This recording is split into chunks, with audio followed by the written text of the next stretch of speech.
Previously on the Bubba the Love Sponge show. I was thinking, Dad, like I just got so frustrated, and I'll never do that again, Dad. I promise, Dad. And he was like, he was super cool about it. Probably because Jeannie Cake's throat coated. Yeah. Your mom loves you. She kissed you, and you want to know why it smelled like bleach.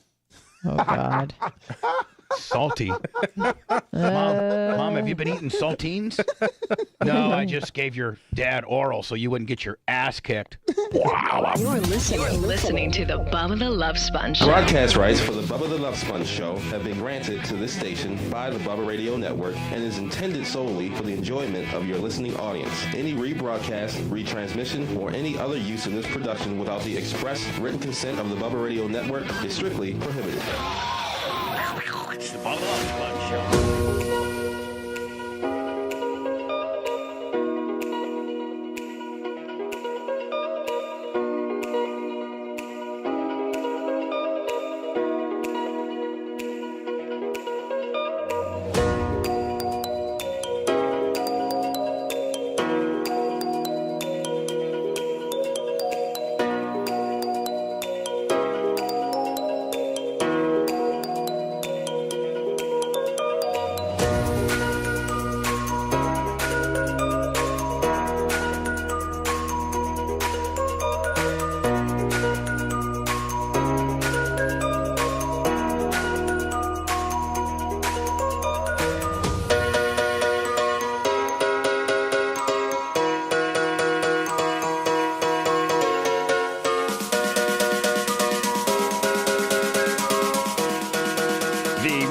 Sponge Show. Welcome, Thursday, March 2nd, 2023. Blitz, is there some wonky stuff happening on YouTube? On the in the studio portion, I'm going to I go and like I was going to go into and make sure all the monetization commercial stop sets within the Lummy sports broadcast were right. A lot of times they'll like, I go in there and just make sure everything's all cleaned up, and that one, we're monetizing a video, or two, we've asked for a review, or three, just, I go, and it's like not letting me make any changes on the back end. It says like retry. I'm not having that issue. Oh, okay. Maybe you can come in, one of the breaks and look, Okay. Maybe I just need to. Well, I actually I closed out YouTube and then opened it back up, thinking maybe that would be the issue usually, and then refreshed Willie, and it's still not allowing me to make any any type of edits or requests or placement of spots or anything like that. Okay, I'll come take a look at it. Sometimes when I have issues with technical stuff, I'll just ask Blitz to come over and look at it, and then as soon as he just starts looking at it, it works. Is he the IT whisperer? Yeah. I'm like, well, now it's working. He's like, oh, okay, good. And I was like, you were literally looking at the screen with me, and now I feel embarrassed because it wasn't working a second ago, and now it is. So thank you, and please leave. Like I went to, on our live feed, oh, now it just took it off. Do you know what? I may have just knocked us off the air. Oh, no. Huh? Did I, Lummy? I'm still watching us. Yeah, And what- chat's still on going. YouTube. I have a question. What are you doing? I'm trying to pull up. Oh, God. I'm trying to make a few adjustments on our YouTube deal, Okay. like I always do. I'm doing exactly what I always do. Okay. But now it's knocking me off and saying, that I'm just like, it's just like almost I've been locked out for some reason. And now I can't even. Now, do you guys still have us? Yeah, I'm watching chat. There's Me nothing- too. I don't. Yeah, there's nothing wrong on our end. It's just in your head. Well, now it's not even offering me the live. Now it's not even offering. What's going Now on? I can't even. Hold on. Now I can't even find on our YouTube channel, on our back end creator channel. I can't even find the live stream. Like I can't find us right now. I can't find myself.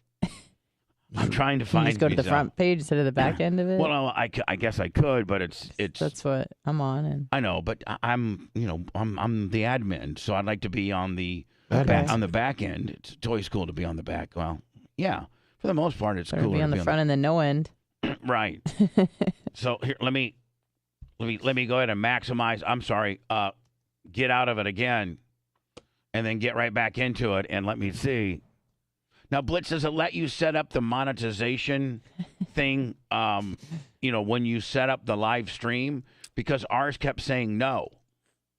They did that to me at the Goat Report. Oh, see, we're on to something. And here. I asked Red about it, and he. So and he now stole it. I have no problem setting up the monetization. Well, because this one was no monetization. It was the stream was set up to have no monetization. No, it was. Mm-mm. I mean, maybe it was. It was, yeah. But it wasn't on my end. I got some real wonky stuff going on my end. Okay. Here now, it won't even let me sign on. Uh-oh. Red, what are you doing to him? Rhett, I think it's a red deal. Maybe I should just give you the link to the actual video, and you can watch it there for now. No, but I thank you for that. But I and I'll open that up, buddy. But I would like to do it the way I always do it, where I'm back in admin Willie deal, and something has happened. I mean, something has bona fidely happened here. Okay. Where I no longer have access to our YouTube creator page, so to speak. Wow, I wasn't really planning on opening the whole program up with this big whodunit deal. Here, okay, I'm going to pull this up. Oh, now it seems to be working. Oh, there we go. Well, nope, it's all right. Cool. So when Blitz, All right, cool. When Blitz comes over here, he'll see what I'm encountering. He'll literally just look at it and fix it. No, it won't fix. Okay. It can't fix. All right. Unless he flips the switch that's keeping me down right now to fix. I've got the keeping you down switch. Yeah. Please, yes. Please, he laughs. Come on, brother. I feel one of the reasons why I'm in a little bit of a funk. Do you have to poop? No. One of the reasons why this is far worse. Oh no. One of the reasons why I'm in a little. By the way, good morning to everybody. It's the Bubba the Love Sponge Show. Hey, good morning. I think the next gen thing's got me screwed up, but I know you're working on that. I had a tough day yesterday. Just had a tough day. Just a whole bunch of business meetings, and just my whole day was occupied. I didn't even get home until 4:30. Oh wow! Which is like, very late. I'm already behind. When I get home at 4:30, I'm already behind. So I usually peel up at 4, to be passed out by 6. Mm-hmm. And then if I don't work out because I didn't go to bed early enough, then I feel like shiz the next morning. And I've missed 2 days in a row at the gym. So doesn't it? Don't you get a little cranky and a little? If you miss, your gym days or your roll around days. It's the therapy I need almost every day to just move around at least a little bit. Yeah. Well, anyway. And then here's what really is upsetting me. Uh-oh. Is that Janie Cakes texts me and says, what was that for sound? I'm sorry, that was my computer. Oh. It's muted. You didn't want it to admit. I was swallowing and hitting the button as soon as possible. You're hoping the swallowing would overdo the sound of the computer, your swallow? Yes. I think he was just waiting to speak. Okay. But I did hear the little sound. I think, what's that? I'm sorry. It's okay. No big deal. I have far more bigger problems on my YouTube channel right now than just that little dink. Who cares? So Janie Cakes. So I speak to Janie Cakes. Yeah. And she's like, I said, hey, Mom, I just want to make sure that, can I call you tomorrow during the podcast? It'll be about 10:30, and we want to talk about, do you remember the time that I was playing right field? They moved me up to the majors to play with the bigger kids, and Dad was there hollering at me all day about not missing the ball, and I missed the ball, and he was just hollering at me, and she goes, and she stopped me, and she goes, yeah, you flipped him off. So she definitely remembered the story. She stopped me in mid-story. She goes, oh, yeah, you flipped him off. Oh, man. So I said, okay, so, yeah, that story. And she goes, uh-huh. And I go, is there any way? So then I noticed that you and Dad moved the van from right field to kind of a remote area in the parking lot, and I said it never. Now I've been able to talk. I can talk to my mom about anything. Literally, I think we've established that. Yes. I mean, I can literally talk to my mom about anal. I mean, I can. Oh, I know. You know, not a lot of people have the same type of dynamic with their mother that I do. My mom's like my best friend with a dirty mouth, you know? Mm-hmm. You wonder where I get it from. So, but although I don't forget that my great stepfather died January 3rd. I'll never forget that day. I never will stop missing him, but I don't have to live the life of that like she does. Yeah. That was her husband for 40 years, and they lived together, and they were best, and they were literally a couple that were best, like they never fought. Just because Jeff was so passive, he didn't care. Like she could literally just be like, "You no good mother effer, I can't believe that you stayed out this late," and he'd be like, "Sorry, Liebchen." Liebchen is my loved one in German. Oh. Did you know that? No. Yeah, and so that's what he would call my mom. His Liebchen. Freemason deal. Yeah, it might be a Mason with a Shriner kicker. I tried learning about that, by the way. It was kind of boring. Mm-hmm. Sorry. So, like my mom is like me, man. She wants to just fight and yell and scream, and when she would do that to Jeff throughout, probably one of the reasons why they stayed together so long and they were best friends is he wouldn't engage. He'd just be like, "I'm sorry, Liebchen." Most men were like, "Shut up, bitch! I was just out with the boys for, I was playing cards, and I got home at 10. I thought I was gonna get home at 9. I'm sorry. Chill out, Jesus." Like that's what most men would say, right? Yeah. Not Eddie. Eddie would be like, "I'm sorry, Liebchen," and really, it's a pretty damn good technique because it completely diffuses the whole situation. Right? Mm-hmm. I mean, Anna, if you were full hard and you're like, blah, blah, blah, blah, blah, and if he came back to you and said, "F you, bitch, I'll do it." But if he just went, "I'm sorry, honey."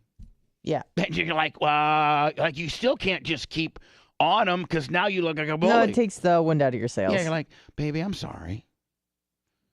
Wow, what? You're sorry? Yeah, I'm sorry. I messed up. I should have really thought about that a little bit better. And you're right. Man. They ain't got nothing. And then if they just start ragging on you, then they're just bitches. Now they're just being, now they're just, like, listen, what else you want me to say? What else you want me to say? I'm sorry. What do you want me to do? You want me to pull my pants down and you whip me? Like I'm a horse? Sounds like they get a little more mad. Yeah. So anyway, that's why they got along so well. And he's just he's the salt of the earth. I love him. I miss him every day of my life. But she has to live, she wakes up every morning missing him. She goes to bed at night missing him. She, goes throughout her day trying to stay busy, missing him. She was in such a routine. We all get in routines. And, when you're retired, you really get in a routine. Oh, yeah. Especially when you've lived with somebody for so long. They're part of your routine. Yeah. Can I ask you a question about that, actually? Yeah. Has a time and date been set for a service? Or? No, she's really upset about that, too. Okay, sorry to bring it up. And well, one of the reasons why is because Eddie's sister, Jan, who has to be there. It's just this is his sister. He has two, doesn't he? Yeah, he has Jan and Jill. Jan and Jill and Jeff. And one of his sisters just had a hip replacement. Oof. And so she just had it it's been scheduled for a long time, and she just had it like maybe a week ago. Okay. So she's not in any condition to travel. She's still kind of in a wheelchair. It's kind of a major deal. Oh, yeah. And so we're planning on trying to maybe do something in May, maybe June. But he's been cremated, and it's going to be a very private deal. Sure. Just family. And but nonetheless, she still has to figure out when, all of her family from Indiana has to come down. So that's got her stressed out. And she's not planned anything yet. And I've reiterated when I saw her on I think it was Saturday, whatever day it was, that we did our food. By the way, my mom and I and the Merch Cricks food review of Culver's in-restaurant experience goes up today at 5 o'clock. on our YouTube channel. Hopefully, you can access it better than I can. So, so I'm talking to her, and I can say anything to my mom. So I'm like, "Hey, Mom, remember the baseball deal?" And she's like, "Yeah, yeah." And I said, "Then you guys moved over to a remote area of the parking lot, and then when I got there, I just sat in the back, and when we got home, of course, Dad yelled at me. She's like, "Oh yeah, he yelled at you." And I go, "Once we got back home, you went inside, and he took me out to the garage, and I thought I was gonna get my ass whipped, as I probably should have. He just kind of gave me a really stern talking to." And she goes, "Yeah, I know about all that." I go, "Well, Lummy speculates that you might have given." Yeah, Lummy. No, but Lummy, you did. I know, but it was me. But that's okay. Oh, was it? I just said when they were moving the vehicle. Hold But yeah, on. Blitz came up with Lummy just made a point. Blitz. Yeah, that was my idea. Blitz. Be lucky it was Lummy, because she's full hot on the deal. So be lucky that I didn't get it right. For real, this is going to be one instance, Blitz, when you should have gotten credit, but so glad that you didn't, because I go, so Lummy, I thought it was Lummy. Lummy brought up an interesting point that when you guys moved the vehicle, Mom, maybe you gave, Dad oral to keep him from beating me, like a mama bear taking care of her cub. And she said, "Bubba, I don't think I'm ready to talk about that kind of stuff. Regularly, I probably would. We can talk about anything, but I'm still really, this almost makes me want to cry. Because it almost made me cry yesterday, because I got this response from her. I'm like, she's like, I don't want to talk about those things right now, especially with your dad, Doug, who's still alive, and I just lost my husband. So I don't want to talk about that." And I was like, I didn't even really take that in consideration.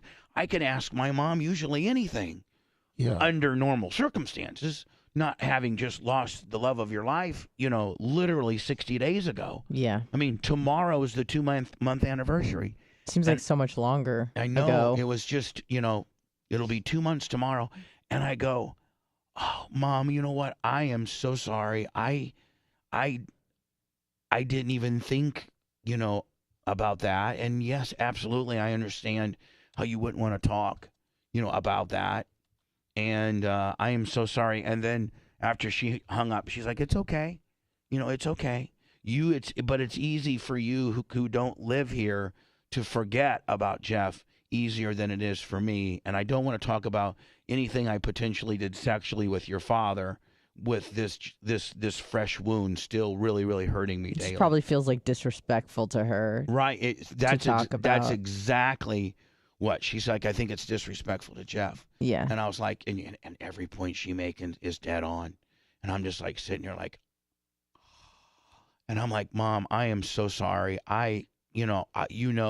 The dynamic of our show, the dynamic of you being on the air. We always, I ask you things about, and she's like, "I know. And I don't want you mad at me, or I don't want you to feel bad. I just can't do it." So I said goodbye. I was so sorry. And then I texted her like 2 more times saying, "Mom, I am so sorry, but that was so Blitz, thank God it wasn't your idea." Yeah, Blitz. Blitz, Lummy's got to take the heat. But I get it. I mean, do you guys kind of understand? Oh, absolutely. Like, here I am trying to make a big high spot, funny deal that Janie Cakes gave, honked Doug's Bobo so that Bubba doesn't get beat, which would be a great story. And listen, she didn't, I will tell you this, she didn't deny it. Like, she didn't say she didn't want to talk about it because it didn't happen. No, I didn't, like Anna, I didn't pry. Yeah, you can't pry. Yeah, I didn't pry. Like saying, "So, Mom, okay, we're not going to talk about it, but did you do it?" Yeah. Like, You dropped it. Yeah, I just completely. Good. But she didn't say, her excuse for not talking about it was it's just too fresh of having lost Eddie, and she thinks it's disrespectful to Eddie. So, I mean, I'm not trying to be a dick or nothing, but I think maybe it happened. Yeah. Because why would she be so, why would she? I mean, Anna, if nothing happened, she could just literally, no, I asked him to be cool on you, and for once, he finally listened. Like that, that's not.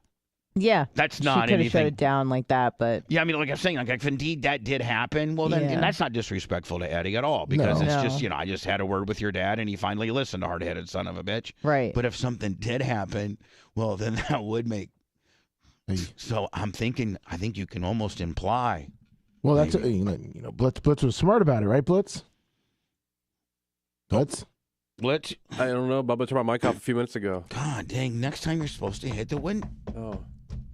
In fact, I was like, you guys haven't replied to me. Can we? Have I been saying that bad of stuff? I'm like, Jesus, you're not even acknowledging it. Can you practice hitting the window once, please? Can I shoot the window? No. Oh. By all means, no. But just kind of can you like if this happens, there you go. There.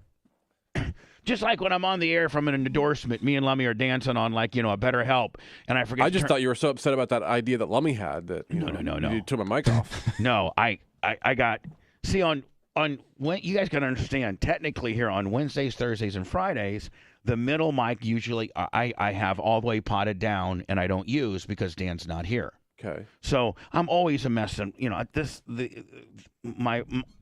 sometimes I turn you guys off, and I don't mean to. So anyway, Blitz, as you can say, back to my original story that you didn't get to participate in because I had your mic off erroneously. I'm so very sorry. Now you're mad at me. But can you see where I would feel absolutely horrible and like how you're kind of glad that I didn't get it right on whose idea it was? Well, yeah, it wasn't my idea to talk to her about it, but I still think it happened. No, I do too. I absolutely I almost think you can lock it in now. Yeah, yeah. Because if it didn't, she would have been like, no. And I don't want to talk about that kind of stuff. Yeah, right. No. That's what she pretty much did say. I don't want to talk. She pretty much said it did happen. Because it happened. Didn't want to remember it. When she said it would be disrespectful to Eddie, then that means she gobbled down some D. Right. Hope she doesn't listen to the show. Say. Yeah. Sandy and Sue and Greg and Angus and Gloria, all the friends out there at where she lives, please do not tell her about this. She will never hear. Blitz, there's people, some of her friends get up and listen to the first part of the show. I know Gloria does. Oh, no. Gloria. Keep your mouth shut, you Gloria. And Sandy and Sue, keep your yaps shut on this whole talk break here. Oh man! Don't say a word. Your mom has someone like, isn't it your dad? Your dad has someone like that too, right? Yeah. What was the guy's name? Dan or Bruce or somebody like that that goes and tells Doug. He's a daily, and I guess he's really good friends with Doug, but he's also kind of a mark. Oh, no. So he goes in there and stirs the shiz. Oh, yeah, I used to have that. And then Doug you used to have that with your uncle, didn't you? Uncle Mark. Uncle Mark, who was a Mark, but was a bad. See, there's good Marks, and then there's bad Marks. Yeah. Hello. Hey, Bubba, it's Dave. Can you hear me okay? Yes, I can. So, got a quick funny story. I know you like talking about dreams. Like, I had the weirdest dream, and it had to do with. Hold on, let me stop you before. Don't forget what you're going to say. Okay. But remind me after you get done telling me your dream. I had the weirdest dream last night too. Oh, nice. Yes. So go ahead with your dream first. Okay, it had to do with Anna and Blitz. Well, now was his dream last night? Yeah, it was last night. Okay. So we're fresh. So we're fresh off this dream. Fresh off the stream. I All just right. woke up and I just had to call. So Anna and Blitz, and you started asking Anna about how her weekend was. And she's very, very evasive. And you're like, come on, Anna, tell Which me. is typical. She's sometimes that way. So Anna goes, I'm late. I'm late by about a week from my period. Oh, on her period. Yeah. Yeah. And so and so Blitz is like kind of freaked out. So then you dispatch Lemmy to the 7-Eleven to get a pregnancy test, and then you do the pregnancy test live on the air. And then that's when I woke up. So it's sort of weird. I don't know if that's a. I don't know if that's a dream or that's you wistful thinking, because that would be one. It would be great. It's funny you mentioned that because I just got my period. So good. Yeah. So it's funny you mentioned that. And there's one other thing I wanted to say too, and I don't know, Anna, if you've got this on prep, but I just read this article yesterday about this Indian wedding. I don't know if you've got it on prep, but what was it? Native It was American or Indian like? West- Native American or from the country of India? No, from the country of it. Okay, go All right. ahead. Where they were getting ready to have this huge ceremony, and the wife ended up dying. Like she passed out and she literally died. Oh no. And then they didn't want to stop the ceremony, so they basically slid the sister in there, and he married the sister. Cool. Yeah, it was on the Onion probably. I mean, as long as the sister is as hot, right? That's weird. I found Us the guys- article from No, it didn't happen. June 2nd, 2021. Yeah, buddy. Listen, I know I might be a few days late on some stuff, but I try to stay at least within a year of. Oh, must have been a click. There's like a few of these stories. Yeah, buddy. My balls really? itch too. So anyway, I gotta go. Thanks for the great dream. I had this dream, and a lot of it is I guess it's really reality, but just from years ago. But I'd built this big nightclub, and it was just like I went over the top, and I built it. And every little nook and cranny had like a patio section with a full blown bar. So I really tried to optimize The little spaces. having and- a lot of people in there, and always having a bar nearby, and just it really being slamming. And on the patio, it just wasn't a patio, but it was a patio with a full blown bar. And then in their little in the beer garden, there was it just wasn't a beer garden; it had a full blown bar with a bar back and all this plumbing and just all this kind of deal. Well, I opened it up and nobody, it sucked. Nobody wanted to go there, it just sucked. So I had to turn it into a teen club. Oh, God. Yeah. What's wrong with that? Well, all these bars that I had built, so I can remember really my partners coming to me and saying, teens only drink sodas and energy drinks. Yeah. And all we needed, we didn't need all these full-blown lines that you've ran and refrigeration lines and keg systems and all this stuff. And, they were going to sue me for millions of dollars.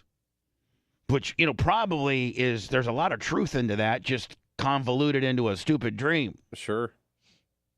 So that was the dream that I had last night. That in conjunction with Janie Cakes. I don't know. It just really upset me. It really upset me that I upset my mother. Your sister didn't get involved, right? No, Okay. God, no. But she probably will now. I'm sure I'll get a text from her saying, "You dumbass." Why you asking Mom if she gave Doug oral to save you from a whipping? Why would you do that? Don't you know that she's hurting right now? It's the stupidest question you could have ever asked. Why didn't you run that by me? Then I would have said, because Tara, I'm not nearly as sensitive with Tara. I can tell Tara off. Honestly, I'd say, listen, Tara, the reason why I didn't ask you is because you're a big-time business bitch and you don't return my texts. Maybe you should do the Eddie way, Bubba, What? and just say, sorry. I did. sorry. No, I- I'm saying if your sister calls you out, sorry. Oh. Sorry, Lipshin. I want to engage Tara. Oh. I like Yeah. engaging Tara. I was gonna say, compared to your past indiscretions, this seems to be pretty minor. It is. And that's kind of the best strategy you have that you can play, because you've gotten in trouble so many times and caused her so much havoc in your life and her life that this is pretty no big deal. Yeah, but I almost, hey, Tara, you know what? I asked a stupid question, and it upset her, and I profusely But remember the time that I did this? Tell her to get over it. Yeah, whatever, that always dude. works well. Whatever, dude. Whatever, dude. Can you Isn't imagine? that so fun to say? It is, and it has so many different applications. It really does. It really does. Mm-hmm. So that's what I've gone through. I'm sorry. That in conjunction with meetings, with Mark Tate and Tom Bean and just all kinds of different people. And so I'm going to try to get back on schedule today, and get to bed at a normal hour. And I feel though as though I'm missing that Murdoch, that big case, Anna, that you keep sending me that we probably should get into. Yeah. The South Carolina From South one? Carolina I think deal, they just wrapped up testimony. where The trial. where actually. supposed here it is. Closing arguments begin in the Alex Murdaugh trial. South Carolina attorney accused in double murder. I guess there's a huge Netflix deal on it. I've watched one episode. And And HBO. Is it on HBO? It's on both. Okay. It's on both? They're different ones, I believe. Oh. It's a big deal. And supposedly it's pretty good. And now, Anna, can you give me the man. Reader's Digest version of this? Because I can't play the video. Yeah. Because God, it's really. Yeah, I mean, feel I like love- Blitz knows I more love- about this than me because he watched the second episode. But I love playing. You know, a lot of what I do is when we talk about stories, I play the video. I start and stop it. We comment. But this YouTube thing has really really clipped our wings. It really has, and I'm very appreciative that we do have, you know, a couple of platforms to go on when we get in trouble on the other one. Getting in trouble on the other one's really pissed me off because I really think that they just really. I just don't agree with it at all.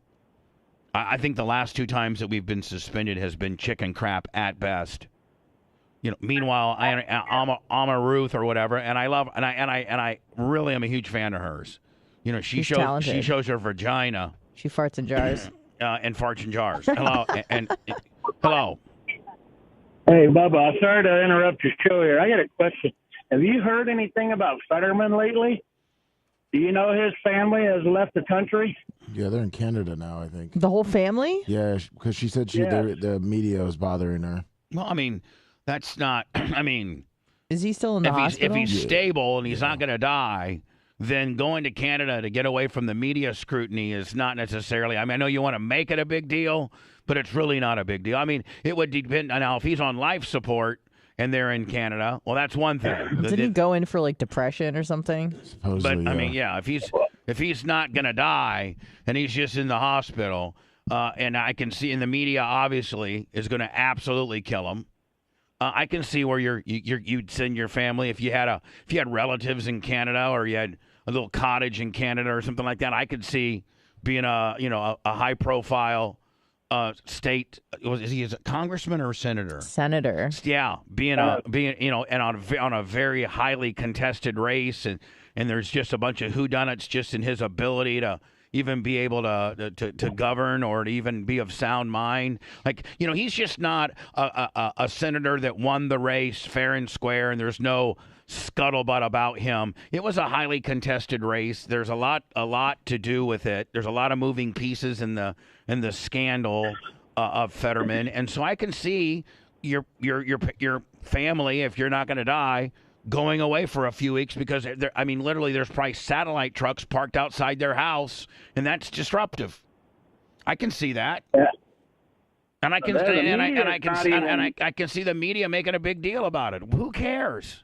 Whatever, dude. The media is not even talking about Fetterman at all. I know, they're really not. You know, I did see something. I would have a big flag made, and if you had a flagpole in front of your beautiful Fetterman mansion and says whatever, dude. Yeah, of course it'd have to be underneath the American flag, but if it was underneath the American flag, you can display a flag. So, I mean, I don't really listen. I could really care less about Fetterman. I don't think he's probably physically.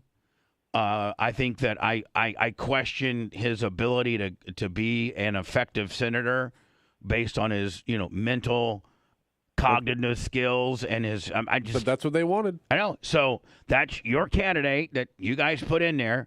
I do question his ability to be a senator, but nonetheless, that's your guy. You're stuck with him until he dies. If he would die, then I think there would be a special election runoff kind of deal, maybe. I think it's after a certain date because I think before that the governor gets to choose the seat. Okay. That would be an interesting question. What? One other thing, I really enjoyed Anna's Law this week featuring Kevin. Yeah. Dude, what the hell? I did not overtake that at all. Oh, I'm sorry. I didn't even catch his little snide deal. I went on one rant about Ukraine, and that was it. Please. Hold on, sir. Have you ever thought about this? Have all you haters of Anna's appearance on Kevin's Law ever thought about this? That if Kevin thought that Anna was participating too much, I think Kevin's a pretty not sit there and take things, or I don't think Kevin will. I think Kevin would say something to me or to her or make some adjustments thereof. I think Kevin likes her participation. I think that's what's made Kevin's Law that much better. And he threw it over to me. Have you ever thought about that? I believe Kevin has said something a couple of times. All right, what has he said? I don't remember now. That's been a while ago, but I believe he has said something about it. That's great. Well, good. Then he can make some in-show adjustments if Anna's participating too much. I know that I do. If I think somebody's chapping up too much or Hey, turn something. my mic off earlier. I mean, well. Yeah, that. I mean, I'll just turn you off, or I'll, correct you. That's just the way we are. I would think that if Kevin didn't appreciate Anna's participation, he would make an in-show adjustment or an after-show adjustment. So why do you got to be a hater? I wasn't hating. How was I hating making a joke? No, not making her. Why would you start? Why are you trying to instantaneously get heat with her? Why do you always protect her? And because jump she's, all over you know Lummy? why? You know why? Because I like her. She's on my show, and she's a co-host of my program that I think adds a lot to my program. And so each and every person that's on my program, I protect at the end of the day. And we may have our own little inner brotherhood struggles, but at the end of the day, when I get some asshole like you who's just going to crap on Anna all I'm day. the asshole. Yeah, you are the I'm the asshole. asshole. You're the asshole. Look at yourself I right play now this part very and know well. that you are a goddamn loser because you're listening to a show that you want to be mad about.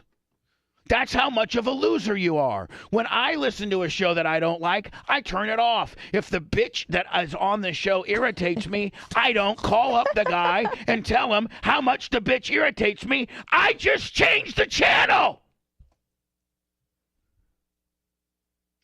But keep sending those bits, bitch. What is PayPal? We can't get bits right now. PayPal. Okay, Sorry, PayPal, Venmo, Cash App, Pen Pal, do it all. Pen God pal. damn it! Just You be pissed me off. Just be a pen pal. Yeah. Pen Pal me, bitch.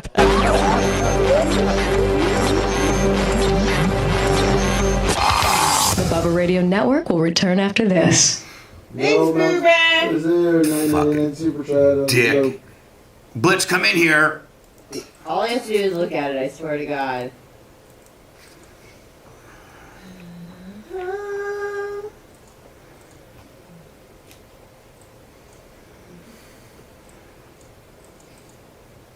Movie ledger.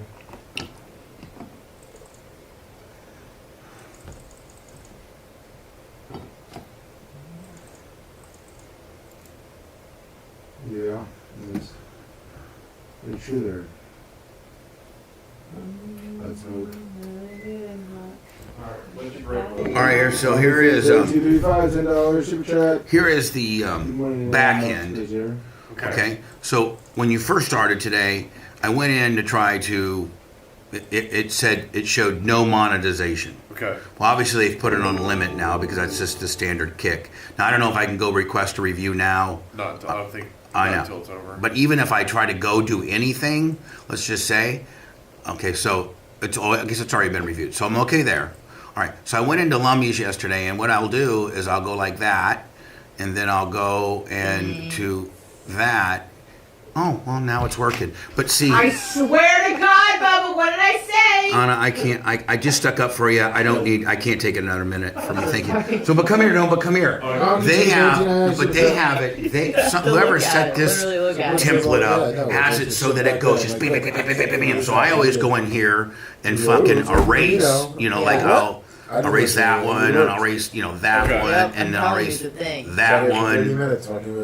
And I just try to make them more, spread out. More, so they make more. So they make more sense. Yeah. But for some reason, Brad or somebody or Lummy might want to look at their template that they set up with here. Why it does this show is the only one that does that. That often. Yeah, that sets them up this frequent. Okay.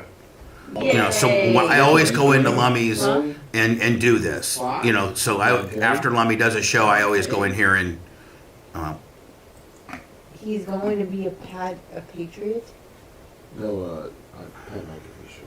So sorry. that one, yeah, and then it would probably be. So is he getting traded to another team? Possibly, they're talking about it. Oh, so it's not like big I'll go news. look at the I thought, template like, again for that. overnight See if something that's happened. Yeah, if that's even a setting in there. yeah. Sometimes it'll be like every 2 minutes. Yeah. And be like, Right. now that doesn't do it with any other show. Okay. Just the sports show. Okay. And it seems to let me. All right. It seems to let me beat again, Anna. You're just his eyes fix things. Yeah, just traffic. Right, I was going to tell you that. Perfect. Oh, Gloria. I'm bringing up here. Hold on. Gloria. Cash App. She died. No, Gloria, the girl who listens to the show Right. that knows Janie Cake, says that her lips are sealed. Okay, good. And she sent me $25. I was talking about Yeah. Alex Murdoch, Gloria, who he killed, I think. The housekeeper, the babysitter. Oh, the one that ended up with the middle. All right, well, I'm going to have you guys walk me through this Murdoch deal, okay? So I can't... I honestly don't know that much. Well, Blitz does. Blitz does. Okay. I know a little bit. I mean, I know the basics, They were, but... yeah, they were talking about, like, he started setting up all his, because he was, fucking over the law firm. Yeah, I What only the saw fuck? the trilogy. Look what I got going on now. What the fuck? Let's get your eyes back in here. No, look. It just took over my fucking whole computer. I'm not, is that I think it's a pop-up. Let me... Can you exit out of it? All right, I just did that. Honestly, don't ask me. But now I need the Tom Brady story. It was part of the Tom Brady story. So send that back to me. The Tom Brady story? Yeah. Yeah, I got you. Okay, because that's what I was gonna go into the Alex Murdoch, into the Tom Brady, into the Aaron Rodgers. Thank you. You're welcome. What you got, Jay Gator? What you got? Ooh, what you got? You don't stop.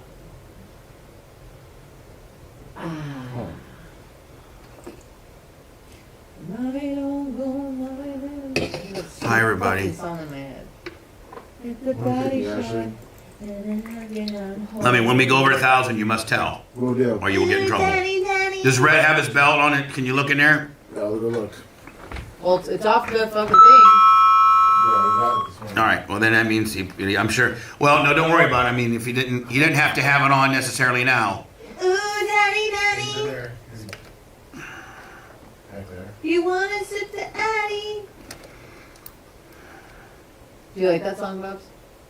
I don't know it.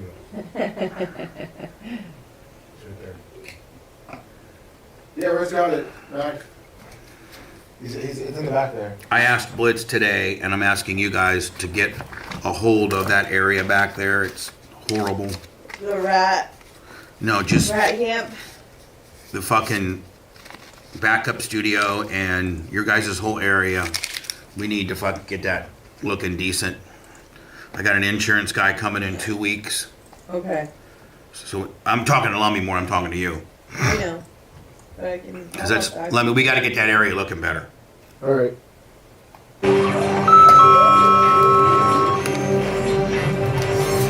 Live from the Sunbelt Rental Studios, it's the Bubba the Love Sponge Show. Lummy, if you live like in DeLand and you had a backup sewer system deal, or maybe you wanted to do a bathroom addition, or you had a, clogged drain, or you wanted to, again, remodel a bathroom, where would you call, my friend? Who would you call? Allen Plumbing? That's right, you call John.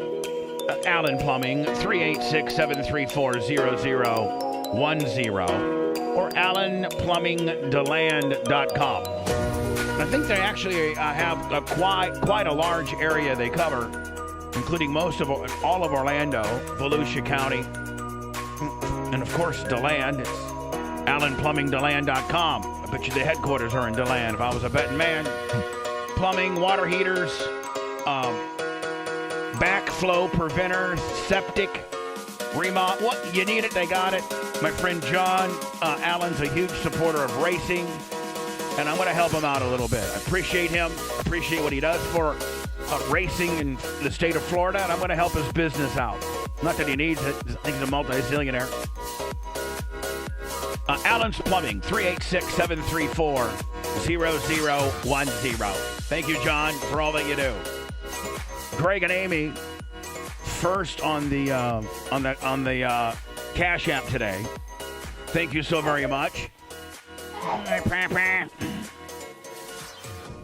Gloria, you know Gloria that I spoke of that listens to the show every day and could potentially get word back to Janie Cakes? Yeah. She sent me 25 on the Cash Oh, App. hell yeah. And she said, my lips are sealed. Nice. Get it. Thank you, Gloria. You, God Angus. bless. You and Angus. Patrick Porter. A $5 on a.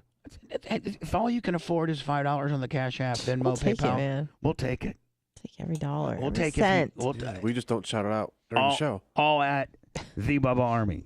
And the bottom line is, if you can't financially participate in the program, we certainly understand. But go to YouTube and Facebook and our podcast and download all that stuff and watch all that stuff. Tell a friend. Tell a friend. Share A us. rich friend. Like us. Sorry. Yeah, we tell a former brain surgeon, and then he becomes hooked onto the show. Or tell a guy like Airtight Ski Pole, who is a multi-zillionaire on commercial properties in San Francisco. Yeah. And then he starts becoming a friend of the show, and he's like, man, I got to send them some money. Yeah, tell a rich friend. Thank you. Tell a rich friend. Tell Mitch Lucerini. That's a great story. Mitch Lucerini, Lummy, was a guy that didn't know how to help the show until we opened up the Venmo, and he's out of South Carolina. I think he is. I think him and The Low Country. him and Matt Hoxie, big 98 Rock listeners. The newlyweds. Well, exactly. Don't bring that up. Sorry. And he's like, man, I love you guys, but I never knew how to help. I listened to you on 98 Rock, but I didn't know what bits or Super Chat Willies, or I didn't know any of that. But as soon as you got a Venmo, bitch, I got one of them. And he since now Bubba Army royalty participates to the level of qualifying himself for a huge ass ring, and for the invitation to our annual BARP. We can thank the U.S. Postal Service now. They lost Carlos Mandinko's ring in the mail. Legitimately lost it. The Merch Crick has been dealing with the Postmaster General for 2 weeks. Blitz, you of all people, should be nice about this. Well, why wouldn't I be? Yeah. Was his award with it, or? That's what I was wondering. I don't know. Oh. And it's kind of his fault because he's moved 4 times in the last 18 months and doesn't do a address forwarding deal that, by the way, costs $1. Oh, so it wasn't lost. It was just sent to the wrong house. It was sent to his old house that he doesn't live there anymore, and some teenagers live there. And here's what happened. They got it. Here's what happened. No, I mean, like, Merch Crick has been on the phone with the police department. And he's like, listen, they kept it. They got it. But there's nothing. You can't prove it. So I don't know, man. Steve Noga, 25 on the Cash App, all at the Bubba Army. Thank you, Steve. Thank you so much. So, Big E 7375 $50 super chat. So Carlos got screwed out of his ring. Oh, sorry, Carlos. Might get a hold of our eat and see if we can get another one. But those things cost a lot of money. Yeah, especially when you only give us like 1 or 2 songs a year. Oh wait, I didn't know. I thought my mic was off again. Stop. Well, it's on, and I need you to walk me through it because I can't play the Nora O'Donnell story on CBS. You know I can't. She would lay it all out for me. Alex Murdaugh, the South Carolina attorney accused of double murder. Here's a guy that's a very high-profile case. It's actually, I think, now almost over. I think that they're. It's been a lengthy trial in South Carolina, and then prior to the trial, which just started a few weeks ago, there's been 2 different documentaries done about this particular situation. One on Netflix, one on HBO. I intend to watch. I think the one on Netflix. I was told. Tim Grows, $20. Thank you so very much. Cash App, all at the Bubba Army. And so Blitz did watch a couple episodes. I watched like enough to know what's going on. Kinda. Okay, so can you walk us through it? Because it's a really big deal. That, or I'm just going to have to read the article. But I figured I'd rather get your organic spin on it before we dive into the article. He's a high-powered attorney. He was solicitor for quite a while. What's solicitor mean? Attorney general, basically. Oh, okay.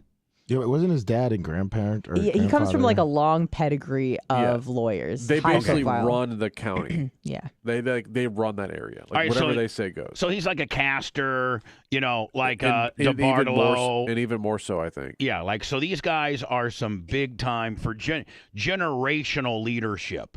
Like 5 generations. Yeah. Okay. All right, go Well, ahead. his son is he's got what, 2 sons? 2. Yeah. Both gingers. Yeah, so strike one. All right, so 2 of his sons are poofy Pomeranians. Yeah. Right. They are poofy. But the youngest was. is like a F up, always getting into trouble and stuff. He was on a boat, drunk, and killed a girl. Yeah. Yeah. And then like supposedly the dad helped cover it up, make sure he didn't get in trouble. He blamed the other kid for driving the boat. Yeah, it's a whole like.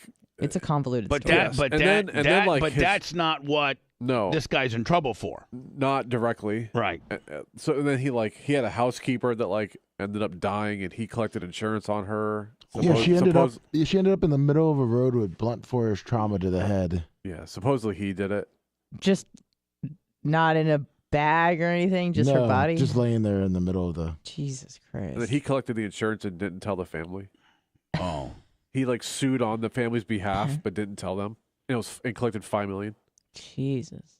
And he's an attorney nonetheless, and he Yes. comes from a long-standing, South Carolina influential.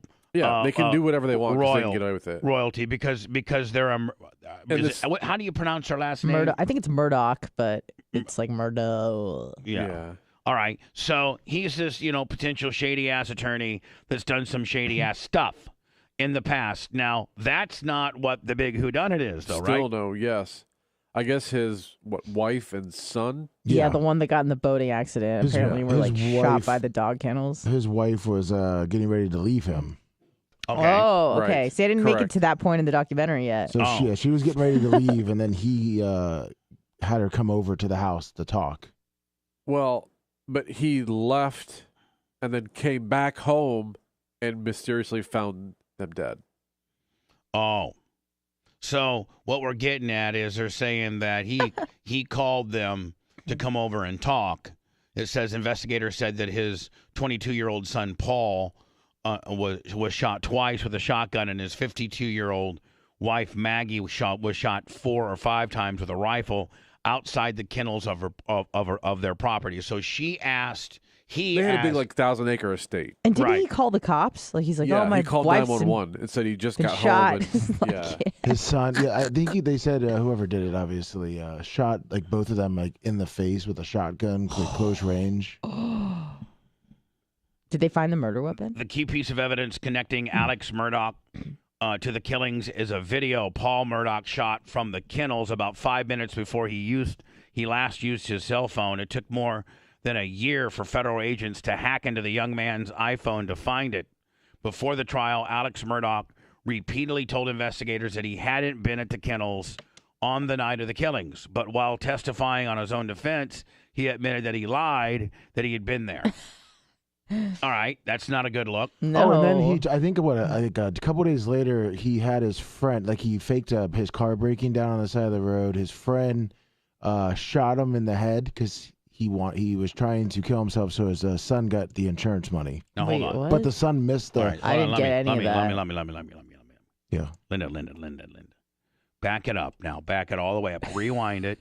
Rewind it all and start again. Set the whole thing up a little bit better. What we're talking about here now. So- Who did what, buddy? So a couple days later, the Alex Murdoch. Couple days later, Bubba. Couple days later. I got This is what you said. Couple days later. A couple days later. uh-huh. So a couple days After what? The murder? Yeah, after the murders. of the wife and son. Yeah. Okay. A couple days. He had to be an interpreter for the I got you. average educated person that doesn't He might make a point. that doesn't that doesn't have Lummy. You have to learn Lummy. Right. Lummy's you have to learn it. It's like a language. Mm-hmm. So what Lummy is saying is a couple days after the wife and son had been killed. Right. Okay, pick it back. Proceed. Go ahead, Lummy.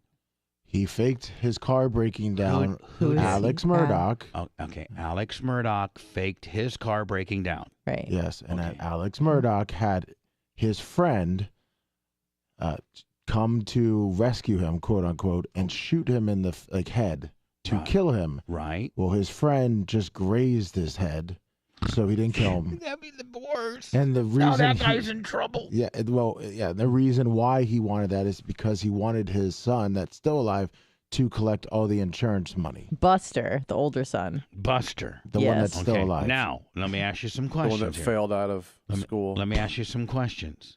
Now, is the guy that grazed the head in trouble?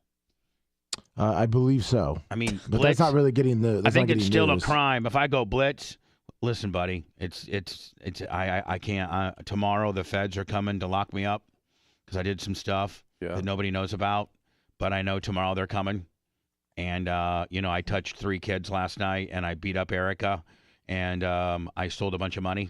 I'm just trying to think of every bad thing you could do. Stole a bunch of money? Yeah, I just did a whole bunch of bad. I robbed a bank. Oh. I beat my mom up. They're all, and I know they're coming for me. Will you take me out back and shoot me in the head? I think it's still a crime if you shoot me in the head. He was arrested. Yeah. How do you miss it like point blank range? Yeah, idiot. And because I guess mean, shooting fish in a barrel. Probably because even I could do that. Because he probably did it from kind of not so close, and because he didn't want to get blood gimmick on him, and he missed. And so he was arrested because Alex Murdoch wanted his son to get $10 million in insurance money. No, but hold on. Did Alex Murdoch? It just grazed him, and it didn't even really hurt him. Like obviously it didn't because he's tested. Is he in court with a big bandage on his head or anything like that? No, this happened. 21 maybe, because yeah. that's when the murders were. Right. Yeah, okay. 2021. All And right. it looks like the person that did that was charged with assisted suicide, aggravated assault, battery, and insurance fraud in connection. And has Alex co-signed on saying this? I asked him to kill me. Or is he like this guy tried to kill first me? he came out. I don't think it really and- matters. Yeah, I mean, first he came out and said. Well, that- obviously he did, honest, because it's been deemed assisted suicide. So okay. So then obviously Alex did agree, because otherwise it'd be attempted murder, right? Right, that's what I'm saying. Or second, Oh no! second Well, degree or something. I guess that guy he pretty much admitted it once he got arrested. What the guy concocted. All right, hold on. We got some calls. Maybe people. Hey, listen. This is right in our 98 Rock territory. Yeah, it really is low country. Hello, Low Country. Hey, what's going on? This is Dustin from Charleston. Loving the combo. I'm fully up to date, and actually, the guy who shot Alex Murdoch in the head was his pill dealer. Nice. It gets cooler, man. He's on pills. What kind of pills? Opiates. Yeah, he was addicted to opioids. Nice. All right, so he goes to his pill dealer and says, "Hey, dude, I'm not going to be needing him to buy any more pills. Listen, dude. Hey, dude, whatever. Will you blow my head off? I just killed my Apparently, family. he had a 50 to 60K addiction a week. 50 to 60K addiction a week? No, hold on. That's pimp. What does like a pill on the streets go for? Wrong guy to ask. That's what I'm saying. Like what Blitz, Honestly, I have no idea. I don't but either. Like 50K. It's a lot. That's more than just pills. This guy was a client of his, and he got him off of a drug charge years ago, and that's how they became buddies, and how he knew that Man, he would. what a scumbag! You're representing a guy on a big, pill dealer deal. You represent the guy, you get him off, and then hey, buddy, listen, obviously you have an insight to pills, so we should start bringing a little That's more my freaking way. awesome. We can whittle that that legal bill down to nothing. Basically what happened. Right. So, I got to think everybody in the Low Countries talk like this is the big whodunit right now. Isn't it? It's a dinner table conversation yeah, every night. everybody. Now, how far did this Dude, guy? if he's spending $50,000 a week and he's taking 100 pills a day, that's still $71 a pill. Yeah. Personally, I think he was fronting money so that the other guy could buy and sell pills. Yeah. There's something else going on. He was the guy's bank. That. Yeah. And then he would he'd get a percentage for being the guy's bank. That's what I thought. They were probably collectively slinging $50,000 a week on pills on the streets. But Murdoch, I'm sure he was taking quite a bit, but he wasn't taking. He was only. Yeah. And then if the pill sellers got in trouble, he would probably represent them and get them out of trouble. So it's kind of like a, now will. Has his family been like the big royalty of that area for the longest time? Like it's like, oh, don't mess. How do you pronounce their last names? Murdaugh. All right, Murdaugh. So like, Okay. so like, has it been for years and generations and generations? Man, if you were a 100 Murdaugh, years. His family has been in the legal system for 100 years as an assistant DA and a solicitor of the area, solicitor to the district attorney. So they have been in power nonetheless for over 100 years in some way, shape, or form. And these counties are so small, if you had like one person, there one or two people in the right position, I mean, you could run it yourself. Yeah, but here's the thing about the community. Though, you can have 100-year run and stuff, but when you finally mess up, they'll turn on you so bad. I bet you everybody hates this guy. He is public enemy number one. Yeah, well, I think the whole area knew they were shady. Yeah, because I mean, he's gotten away with a bunch of stuff, right? This isn't the first No scrape. way. Like, this guy, again, did the housekeeper and the road deal. Did he's been, this guy's been part of, but because of who he is or the family that he comes from, he always gets a pass. Well, he's connected to the judges and people in the justice system. Well, the actual courtroom that they're having the the trial in, there was a huge oil painting of the guy's dad in there. Alex's dad, Randolph. Because he was a judge, and they had to remove it because they didn't want it to cause any biased opinion during the trial. So it's removed from that actual room. So that's how much of a sling and D this family is. That when you walk into the courthouse, there's a big, old school oil painting of his grandfather or his dad or somebody. Yeah. Yeah. I mean, figuratively and literally, they called the shots on the legal system. Yeah. Well, he's going to go. I mean, he's going to go. He'll probably do they have the death penalty in South Carolina? I think they do. I think so. I think it'll hung jury though. I don't think he's going to get. I don't think he's going to get the. So full penalty. do you think that even though he's in a lot of trouble, he still has enough power to infiltrate the jury pool to hang it? I think there's enough. I think there's enough questionable doubt that it's not. I think he paid somebody to do it, or he knows who did it. I don't think he did. Kind of like an OJ deal, huh? Oh yeah, absolutely. They don't have the gun. They don't have this, that. They don't have the the gun. Okay. Yeah, but hold on. It said although the weapons used to kill the victims have not been found, an expert testified that the markings on the bullet casings near Maggie Murdoch's body matched those found on casings at the shooting range on the family's property. That's pretty. That's pretty good. That's pretty good data. Is it or a bullet's pretty common? I mean, it can be common. They had a huge gun room at this property that had like 200 plus guns, and they had like shooting ranges, and they were hunting all the time. They were busting shells off the back porch all the time. So you're going to probably find a common round.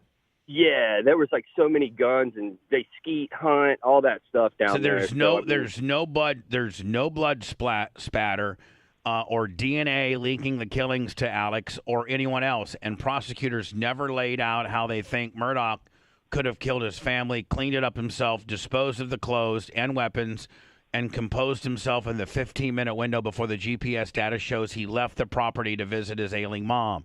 So you're saying there's a lot of data like that is kind of for him, and so that, he probably had somebody do it, and he didn't do it himself.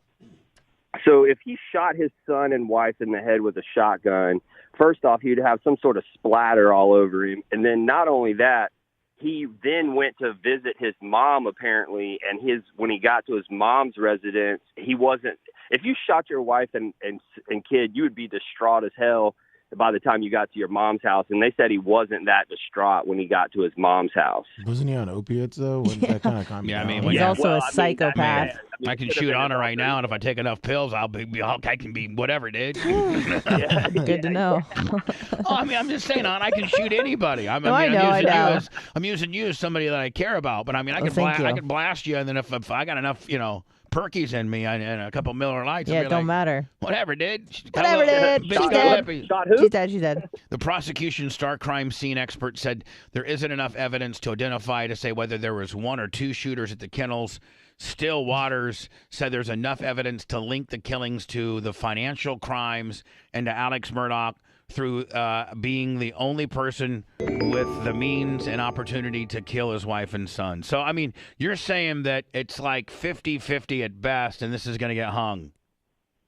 I mean, that's the way. That's my ruling on it. I mean, he definitely screwed up with the financials, and I think that's their like nail in the coffin. They're like, they're leaning on, hey, he was super shady with the finances, and that's why he's super shady with this. But I don't know. The guy seems too weak to shoot his son and wife. Wayne Toussaint, $20 super chat. Well, his son was a huge liability. Just kept getting in trouble and effing things up. So I don't know if that had something to do with it. The defense, who the people that represent Alex, said that the state agents conducted a poor investigation that focused too quickly on Alex and missed evidence such as fingerprints and shoe prints that could have led to the real killers. They asked the jurors to be allowed to visit the property in order to help them understand how small the storage room where Paul Murdaugh was killed and the distance between the two bodies. Prosecutors opposed the visit, saying that the scene looks different than it did in June of 2021 as trees and vegetation have grown up and nobody's lived at the property since the killings. That happened yesterday, so they went yesterday to visit the property. Oh, really? Yeah, that yesterday morning, the jury went yesterday morning to visit the property, which the dog kennel from the house now, it's a good 1,000 feet, it said, or 3-4 foot. It's 3-4 football fields away. I mean, Right. It's pretty far away. It's not like it's like right out your back step. So, I mean, it is possible that, out there living in the country, you hear gunshots all the time from all over. If he was in the house watching TV like he says he was, I mean, there's a good chance that you would never. But isn't he the one that, asked the wife and the kid to be at the dog kennels? No. I didn't know about that. Yeah, I thought she was planning. The kids, the son had a friend who had a lab out there that was injured, and they went out to the mom and son went out to the kennel just to check on the dogs, and the son was taking a video of the injured dog to send to his buddy. That night? That night. That's how they got to the dog kennels. They went out there just to check on the dogs, and the mom was playing with the dogs, and the son was sending that video to his buddy who he was keeping his dog, and the dog's tail got messed up, and he was sending him a video of the dog's tail, and that was the video that, the Snapchat video. That Right. They And then then how long after that was the alleged murder? They Supposedly he were saying texted 15 minutes. Okay. Yeah, he texted Alex texted either the wife or the son, "Hey, I'm going to go see my mom. I'll be back." Right. Yeah, that was like 15 minutes later. 15 minutes after they. Now, when are they saying they got killed? In between the time that he sent the video of the dog's messed up tail and the 15 minutes that Alex sent him a text saying he's going to go see his mom? That's when they're alleging their phones died or their phones went off the grid, basically. Say that happened at 8:40, 8:50, the phones died. And they're saying 9:15ish, he texted and said, "I'm going to see mom." So they're saying it happened in between that time. So when were the bodies discovered? When he got He back. got back from mom's house at 10. Yeah, like and he went hours to the later. house, and they weren't at the house. So he was like, "Well, that's weird. Why are they still at the dog kennel?" So then he drove down to the dog kennel, and that's when he found their bodies. I mean, it almost kind of just that evidence alone kind of puts you kind of exonerates him a little bit, doesn't it? I mean, I know he's a shady guy. But the prosecution's saying that's why he did all that, to make it look like. Oh, so the average stupid idiot like me on a juror thinks that, exactly the way I do? Yeah. I don't think you clean that up that quick. I don't know if you clean up, yourself and, no fragment, no. I know if you're on, pills are a hell of a drug. They tested DNA under the wife's fingernails that was not his. That there wasn't enough DNA. So for them are to they run. saying that potentially the wife had a struggle with the guy that shot him, and the DNA under the mom's fingernails did not match Alex? Yep, exactly. Well, and they didn't do any further testing on it because they were like, "Oh, well, she got her nails done that day." Well, the prosecution or the defense is saying, "Well, if she got her nails done that day, she shouldn't have anybody else's DNA under her nails other than potentially her husband's or son's." Or maybe, maybe I think all the person that did the nails. Yeah, I think maybe most of the nail girls wear gloves, but if indeed her girl didn't wear gloves, then maybe perhaps it was her DNA. But I'm sure investigators probably went and got her DNA. I mean, right? No, they didn't. Oh, they didn't. They didn't. No, they specifically said they didn't because it wasn't a large enough percentage for them to do further testing on. And that was what the defense was saying. Well, why didn't you do further testing on that? It's an unknown, in the scenario. Yeah, but here's the deal. As long as that DNA is not Alex's, then the defense could care less who it is. I mean, all you need to know, if you only have enough DNA to do one test, the test you do is Alex. I mean, right? Yeah. I mean, that's the test. If they, a lot of times, if they don't have a large amount of skin or whatever's underneath their fingernails, they can't do a whole bunch of tests. They only have enough to do one. So the one test that you gotta do is whether it's Alex or not. If it's not, I mean, right? I mean, that's the most important aspect of all. Is if that was if that DNA underneath her fingernails is Alex's, he did it. He did it. But it's not. Is it? Like, is that the smoking gun? If I mean, I think it's certainly not good for him. It certainly doesn't help, but I don't think it's proof that he did the murder. No, but it puts him in close proximity to her, at one time or another. And since it was, but since it she wasn't, could have scratched his head before, or given him a massage, and then walked out. So. But since it wasn't his, yeah, I think it helps his cause. I sent you that article about how he lured her that night. Send me it to again. And maybe because she was living at the family beach house. Murdoch, an hour away. Murdo is also accused of stealing millions and facing more than 100 other charges for alleged financial and other crimes. He was disbarred last year for what the state Supreme Court called admitted reprehensible conduct. Oh, I've heard that before. I've heard that before. All right, my man. Hey, we're trying to plan a trip up there. Yeah, I'm coming. Whenever you guys are coming, again, this is Dustin, Coastal Marsh Creations, Bubba Army all day long for life. And whenever you guys come, I'm excited to see you. We've been there like 12, 13 years. Can you believe it? Awesome. I've been listening since day one. Appreciate it, my friend. Thank you, sir. Thank you, buddy. That was helpful. Thank you all. Alec, very helpful from a I guy haven't been really following it that closely. From a guy that lives there. Mm-hmm. A guy that's, this is probably, if this is a lead story nationally, it's super lead, locally, right? Yeah. Oh, yeah. Alex Murdaugh, allegedly lured wife to the cabin on the night that she was killed and texted friend that it seemed fishy. I can't really play the story, Lemmy, because, Yeah.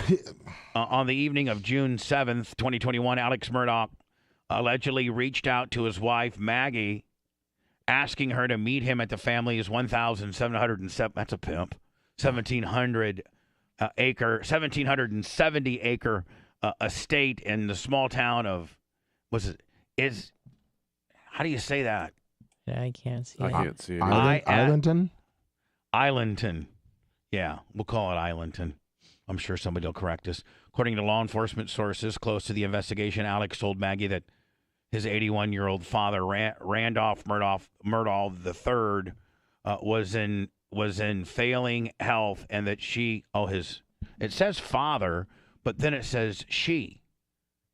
It says Alex told Maggie that his 81-year-old father, Randolph Murdaugh III, was failing in health. And that she needed to see him before he died. That Maggie needed to see her father-in-law. Right. According to several sources, Maggie said Alex had hit a rough patch in their marriage, and she was staying at the family's beach house approximately an hour away. The law enforcement source tells people, that's pretty cool when you're rich and you're having a problem with the wife, and you're just like, listen, I'm going to go stay in the beach house. They had multiple properties. That's cool. Nice. Yeah. Got to think that, that'd be cool. Bitch, go to the beach house. Leave me alone. Get out of here. It's better than sending him home. At least you guys are going to a common place. Yeah. According to several sources, Maggie and Alex had hit her up, blah, blah, blah, blah, blah. The law enforcement source tells People magazine that Maggie initially declined to meet Alex at the family home, suggesting instead that they meet at the hospital, I guess where the dad is. Ultimately, she consented to meet at the property, planning to follow Alex to the hospital in her own vehicle. Wait, so his mom and dad were both I don't know. dying? Because didn't the guy say that he went to go visit his mom? Yeah. Yeah, that's what the documentary said Well, too. maybe the 81-year-old dad's in the hospital and he's going to visit mom at home because you know what I'm saying? To console mom. Kind of like, So when Eddie was in the hospital, I, went to the hospital, but I also, spent as much time with my mom at Tara's house. You know what I'm saying? Okay, I thought it said failing health of the father. Yeah. So I'm confused as to which one of his parents are dying. right. On her way to the house, Maggie allegedly messaged a friend saying that something about her husband's behavior felt fishy. The law enforcement source says he's up to something. Maggie allegedly wrote to her friend. On her way to the house, okay, hold on. When Maggie arrived at the scene, she left her car running and walked to the dog kennels of the estate to where her son Paul was, taking photos of a dog that he was watching for a friend. But it's unclear what happened next. Maggie, 52, and Paul, 22, were gunned down close to the dog rentals, close to the dog kennels. Paul's body was found half in and half out of the dog kennels. Paul was shot in the chest and in the head with a shotgun at close range.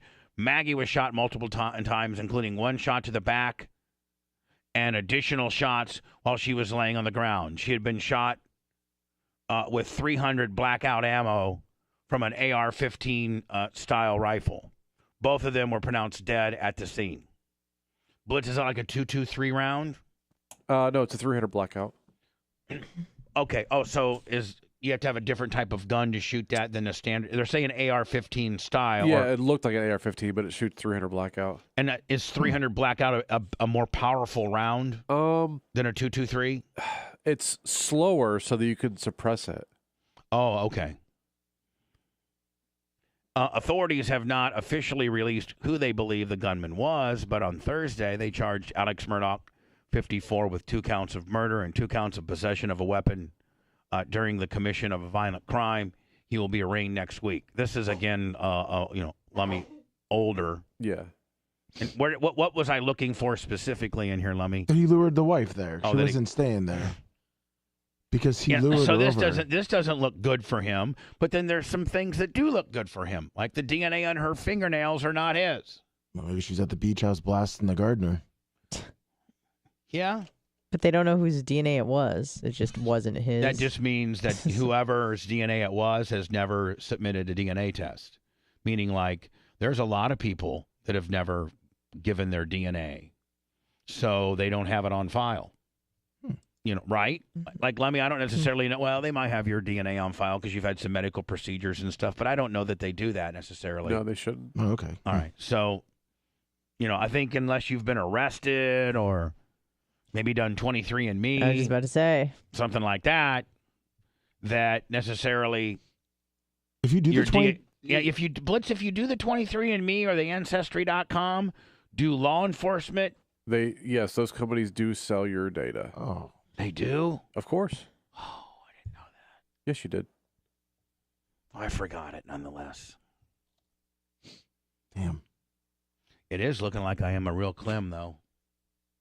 What do you Yeah. mean? I thought no, you're not. No, I think I am. I think I am. So you think that Bruce and your father had the same dad? I do.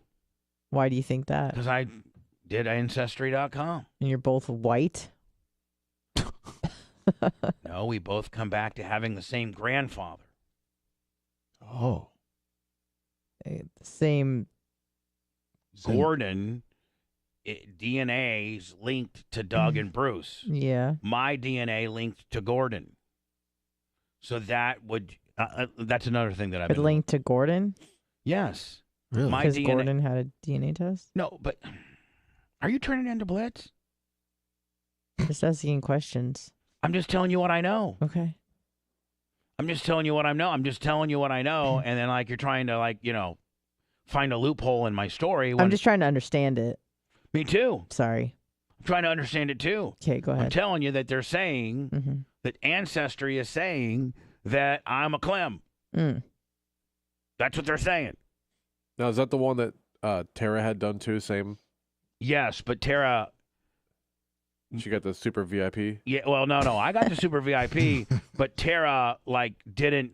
I let my information be public. Oh, okay. So that I could connect with people that I potentially didn't know I was related Oh, to. so you have Did you find cousins. anyone? It's so overwhelming, the data. Yes, I think I have found some. Huh. But it's just so overwhelming. Anybody cool? And you gotta, well, I don't Anybody know. hot? I know that I'm related to the president of, I know that I'm a distant relative of John Adams. Oh, really? Yes. Oh. Wow. 900 removed. Or Right. something like that. That's cool. So it's fascinating, but it's very time consuming. And you start going down like a major rabbit hole. Because okay, you're like, all right, okay, I'm going to go to my mom's mom and dad. And then once you go to your mom's mom and dad, then you got to pick which side you're going to go to. You're going to go to your mom's dad and start working that tree, or you're going to go to your mom's mom and start working that tree. I found out recently that my mother's father, so my grandfather, maternal grandfather, was closely related to the Bolsheviks that murdered the Romanovs, which is pretty cool. Yeah, so you didn't know that. I didn't know that I came from a communist lineage, so that's pretty sweet. It seems like all of mine, it seems like I'm mostly Irish, a lot of Irish, German, French, and Danish. Yeah, couldn't be whiter. Wow. That's great. Am I super white? I think so. Can I describe myself as such? As super white? Yeah. Hi, I'm Bubba. Ooh. I'm super white. Oh, yeah. Ooh, That doesn't what's sound up? good. No, it does not sound It good. doesn't sound No. At all. And even though it's the truth, I'm super white. Oh. Maybe say Scandinavian. You know what I mean? You kind of got to disguise it as something else, like regionally. I'm Irish. And Just because you're super white doesn't mean that you can't get along with others. Doesn't mean that I know. that I Maybe have they a don't want to get along with you. yeah, but see, there just you trying go. to help you out. What if you're an African American guy and you are like, you were able to trace your ancestries? Well, I don't think I could say that.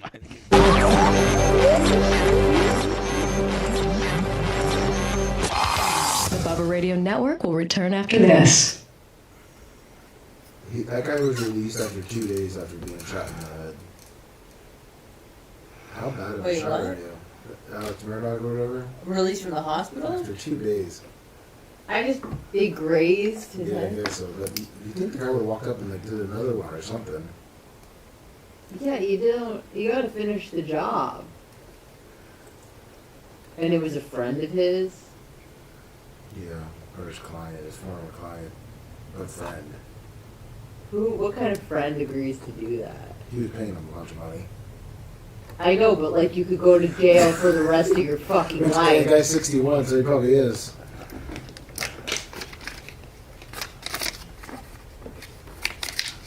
Well, he probably was gonna stage it as a suicide, obviously. No, he was trying to stage it as a murder. Because he didn't Why? think his kid would get insurance money if he committed suicide. He Oh. tried to stage it as he was on the side of the road and someone came up and killed him. But because he didn't fucking die. Yeah. He couldn't, like you said, he couldn't shoot him twice, he just had one round in the gun. Man, we would be better criminals than these fucking clowns. And then what's the rest of the guy? He told the whole story.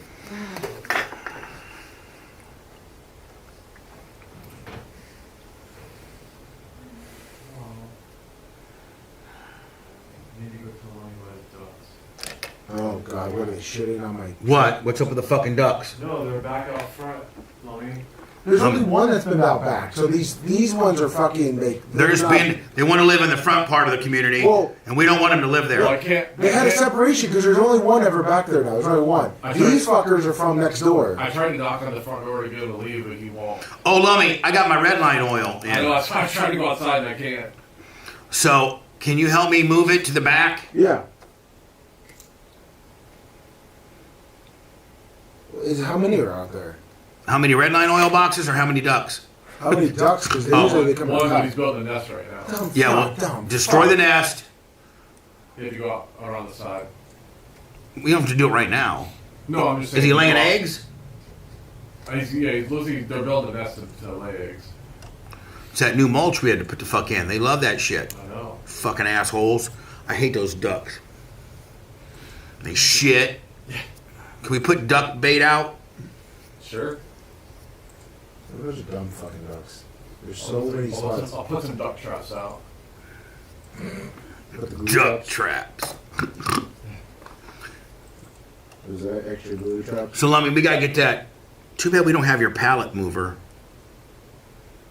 Well, we have a Hand cart? yeah. It's not. Yeah, there's not all that much.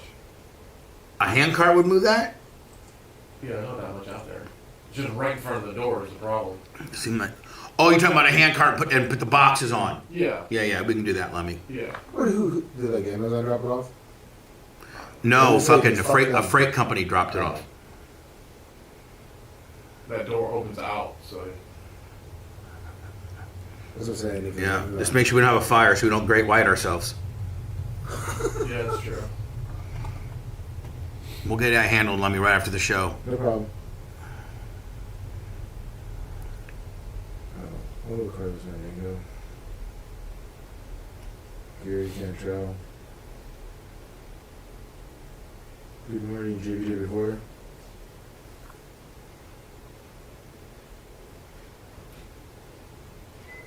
Are those any good, Gary?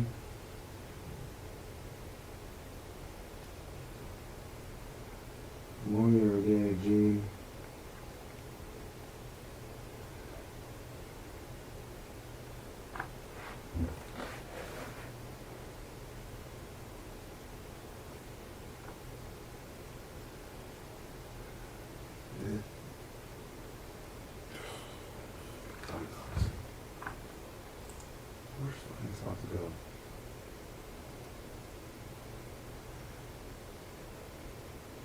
Good morning, THKBD.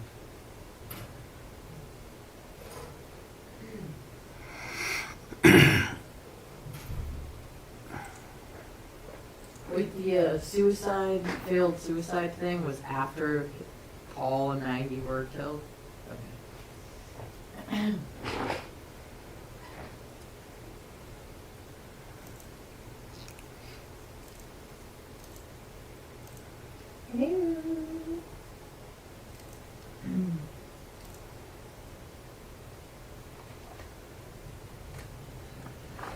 Good morning, Alan. Oh, one way, Alan? Yeah, one way fucking Alan. Fucking one way. We're in a big red all famer. One way fucking. Always have to find something wrong with something. Fucking.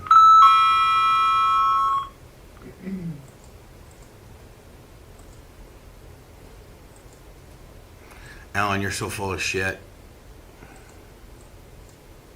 Yeah, I said it. Oh no. I was in question for Bubba. You could email me at the .com. Let me fix that.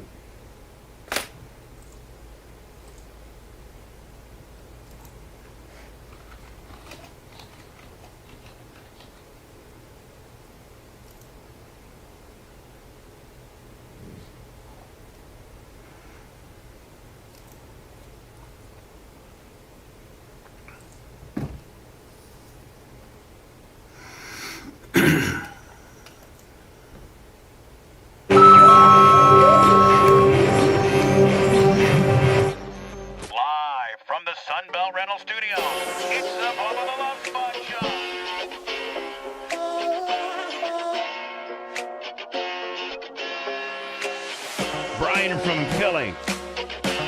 50 on the Venmo. Wayne Toussaint. 50 on the Venmo. Andrew Fontana. Jason Lindquist. Mitch Lucerini. All on the Venmo. Woo. Love you guys. Cash out. Jeff Kinham. Tim Groves. Not once, but twice. Steve Noga. Patrick Porter. Gloria, my girl. All in the Cash App. Cash App, Venmo, PayPal. All at the Bubba Army.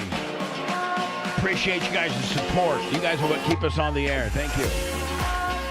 Or just go to our YouTube channel and watch all the cool-ass videos that Rhett, who currently is the strap holder, and is going to get that strap taken away from him quite quickly, Lummy, if he doesn't get me some royalty-free music and we can start monetizing that thing a little bit. Hall of Fame 843 Bubba, $25 super chat. Thank you, my friend. Tom Brady open to starring on a Netflix roast after Star reportedly stalled on the $375 million Fox deal to try to win back Giselle. Does anybody believe that? No. Tom Brady is reportedly in talks with Netflix to star in a roast amid rumors over the NFL legend's plans to take up comedy. What's he going to do, stand-up comedy? So he's stalling his Fox thing to win back Giselle, but then going to get a different job. So that he can go be at Side Splitters this weekend? Yeah. I mean, come on. Really? Yeah. The retired quarterback is seemingly keeping himself busy after delaying the start of his broadcast career, which I can understand taking a year off. When you say star in a roast, is like people come and make fun of him? Yeah, I think that's what a roast is. Right. In fact, we should do one. Let's. Brady, who do you think here at the BRN has thick enough skin to get roasted? I know I do. Dr. Dan? Dr. Dan. Oh, that's a good point, yeah. I think Dr. Dan, and I think you probably are the only one you and maybe Blitz are the only ones we probably couldn't roast. Couldn't? Yeah, you think we could roast you? I mean, I was roasted I'm roasted frequently, but I was roasted for like 4 months when I first started working here. I wanted to. Never mind. Well, we didn't roast you at all. It was rough. It was rough. Are you radio woke now? You knew what you're getting yourself into. No, I did not.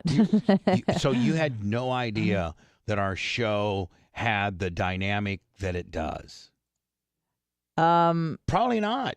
You probably didn't know anything about the show. Well, I didn't know how I was going to fit into that dynamic. But probably didn't spend a lot of time listening, didn't know much about it. And listen, I'm not trying to I don't expect you to have. So don't think I'm trying to no, I know. be mad at you and say no, you I didn't listen very much, if at all. I don't listen. I'm going to be honest with you. I don't listen to regular radio.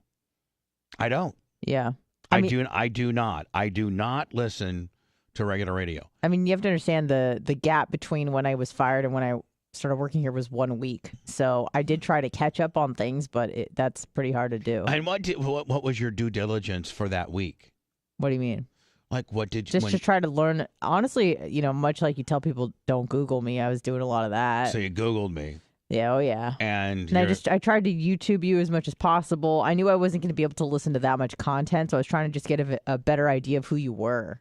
Right. So I did a lot of research and none of that usually comes up well. No, it didn't. But whatever, we gave it a shot. Whatever and it here we are. Whatever it did. And so, so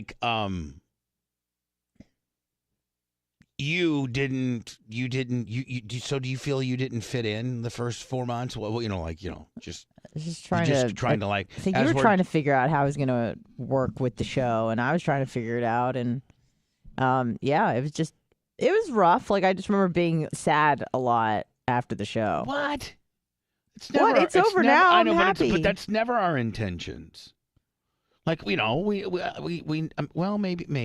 don't know. Let's move on. Let's talk about Tom Brady. Not us. Yeah, let's.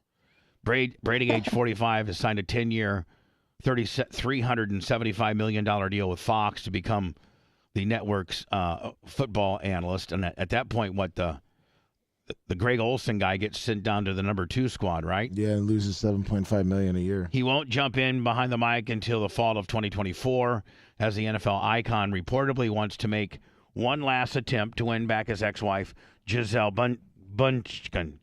Does anyone think that he actually wants her back? No. I think as much as everybody's conditioned to think that he doesn't, I think that maybe he does.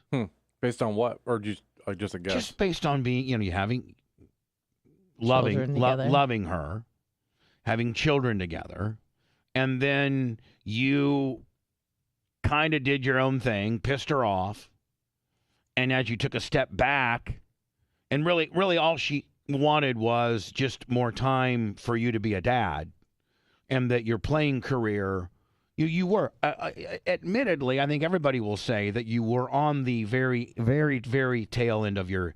No matter how many more years you continued to play, you were on the last leg of your career. That doesn't mean the last leg of your career has to be unsuccessful, but you had one, 2 years at best left, and she is constantly nagging you, saying how much longer. Because I think when you're an NFL quarterback, Lemmy, you and Rhett may know more. Rhett, your mic's on. Yeah, when you guys were NFL quarterback. But you guys are very much sports guys. And, when you're an NFL quarterback, I mean, you have to be – it is not a show up for practice, get some treatment, and go home. I mean, it is you are constantly looking at film. You're bringing film home. It's a very much you don't have a lot of time to be a dad. Oh, yeah, more times than not, if you're not the first guy in the building or the last one to leave, they'll look at you funny. Right. And you're the leader nonetheless. And you're the greatest of all time. So you got that pressure on you. So if you are Johnny, last to the building, first to leave, that's a bad look. You've established yourself as the greatest of all time. You probably, one of the reasons why you've become the greatest of all is because you have an unbelievable work ethic. No doubt. And you've been able to, I mean, listen, at 45, to be able to be that competitive, to be able to win a Super Bowl at 44 is physically unheard of. Right? Yeah, for no one's gonna do it for a man to be 44 years old and for you to be still competitive on the highest level of your sport. I mean, yes, there are some sports, NASCAR and a few others that you can go into your 40s, but for the most part, if you look at all sports, basketball, baseball, football, soccer, the middle to latter part of your 30s is about where that's all you got. I mean, I think Roger Clemens, he went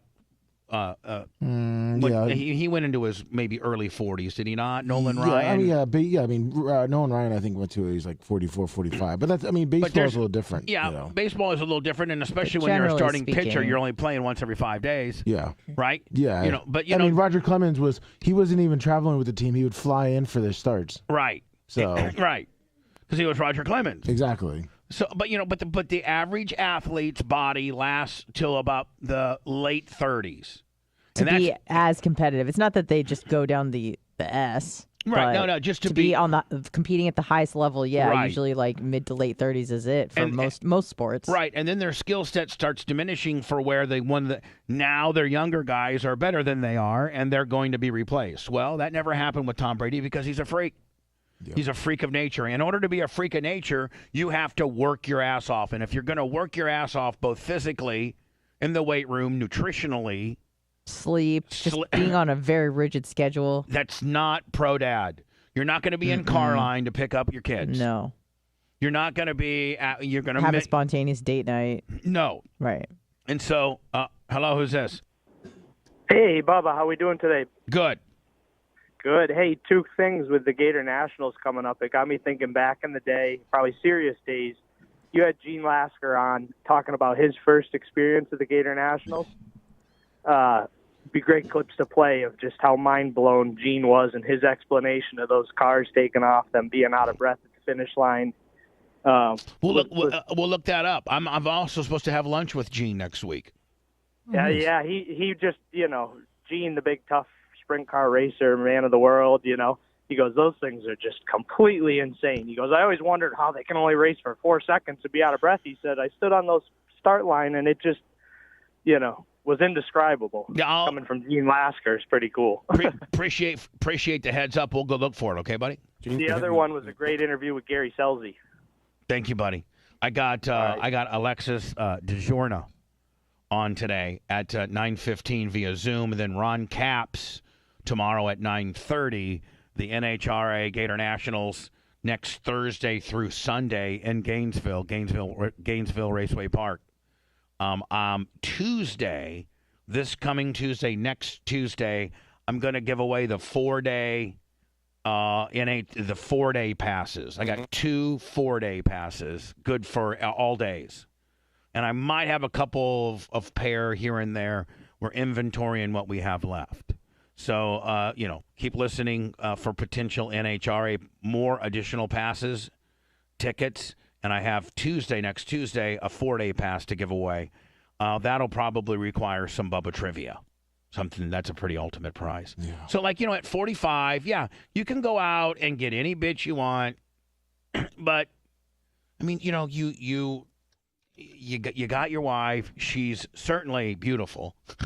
At one time recognized as one of the, the most beautiful women in the world. I think she's overall, Anna, this might be more, you might know more about this than I do, but I think she is maybe the GOAT of supermodels. As much as he's the GOAT of quarterbacks, she might be the GOAT of supermodels. I think she's the wealthiest one ever, maybe? Yeah. Don't quote me on that. So we're not dealing with some hag here that after 2 kids put on some weight, whatever. No.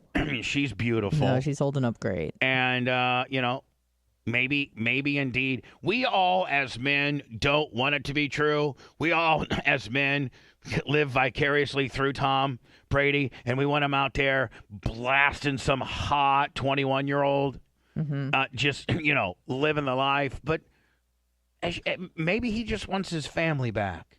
Maybe he just wants to wake up, in the morning and take his kids to school and to be able to, not live apart. And let me tell you something, co-parent. Tyler and me and his mother never lived together. We never were together. I mean, we dated a little bit, but then we never were a family per se. And, co-parenting's hard. Anna, you had a little bit of co-parenting, not a lot. Your parents separated or divorced. I was 24. Okay, but still, it's not, even as an adult, you have 2 set of families. You have your mom. Yeah, like when I go home, I spend half the time with dad, half the time with mom. Right. It's not. It's not like collective time. It's not ideal. You learn to adapt. Honestly, to it. There was a moment in the crossover when my mom picked me up, and the 3 of us were standing outside, and it was deja vu, and it was weird. I'm like, look at us. We all used to. Yeah, we used to hang be a out. family. We used to be a family. It didn't really make me upset, but it was just more of like a whoa moment where like for the Tyler's first year, Jenna and I tried to be a couple. Yeah, we did, and it was cool.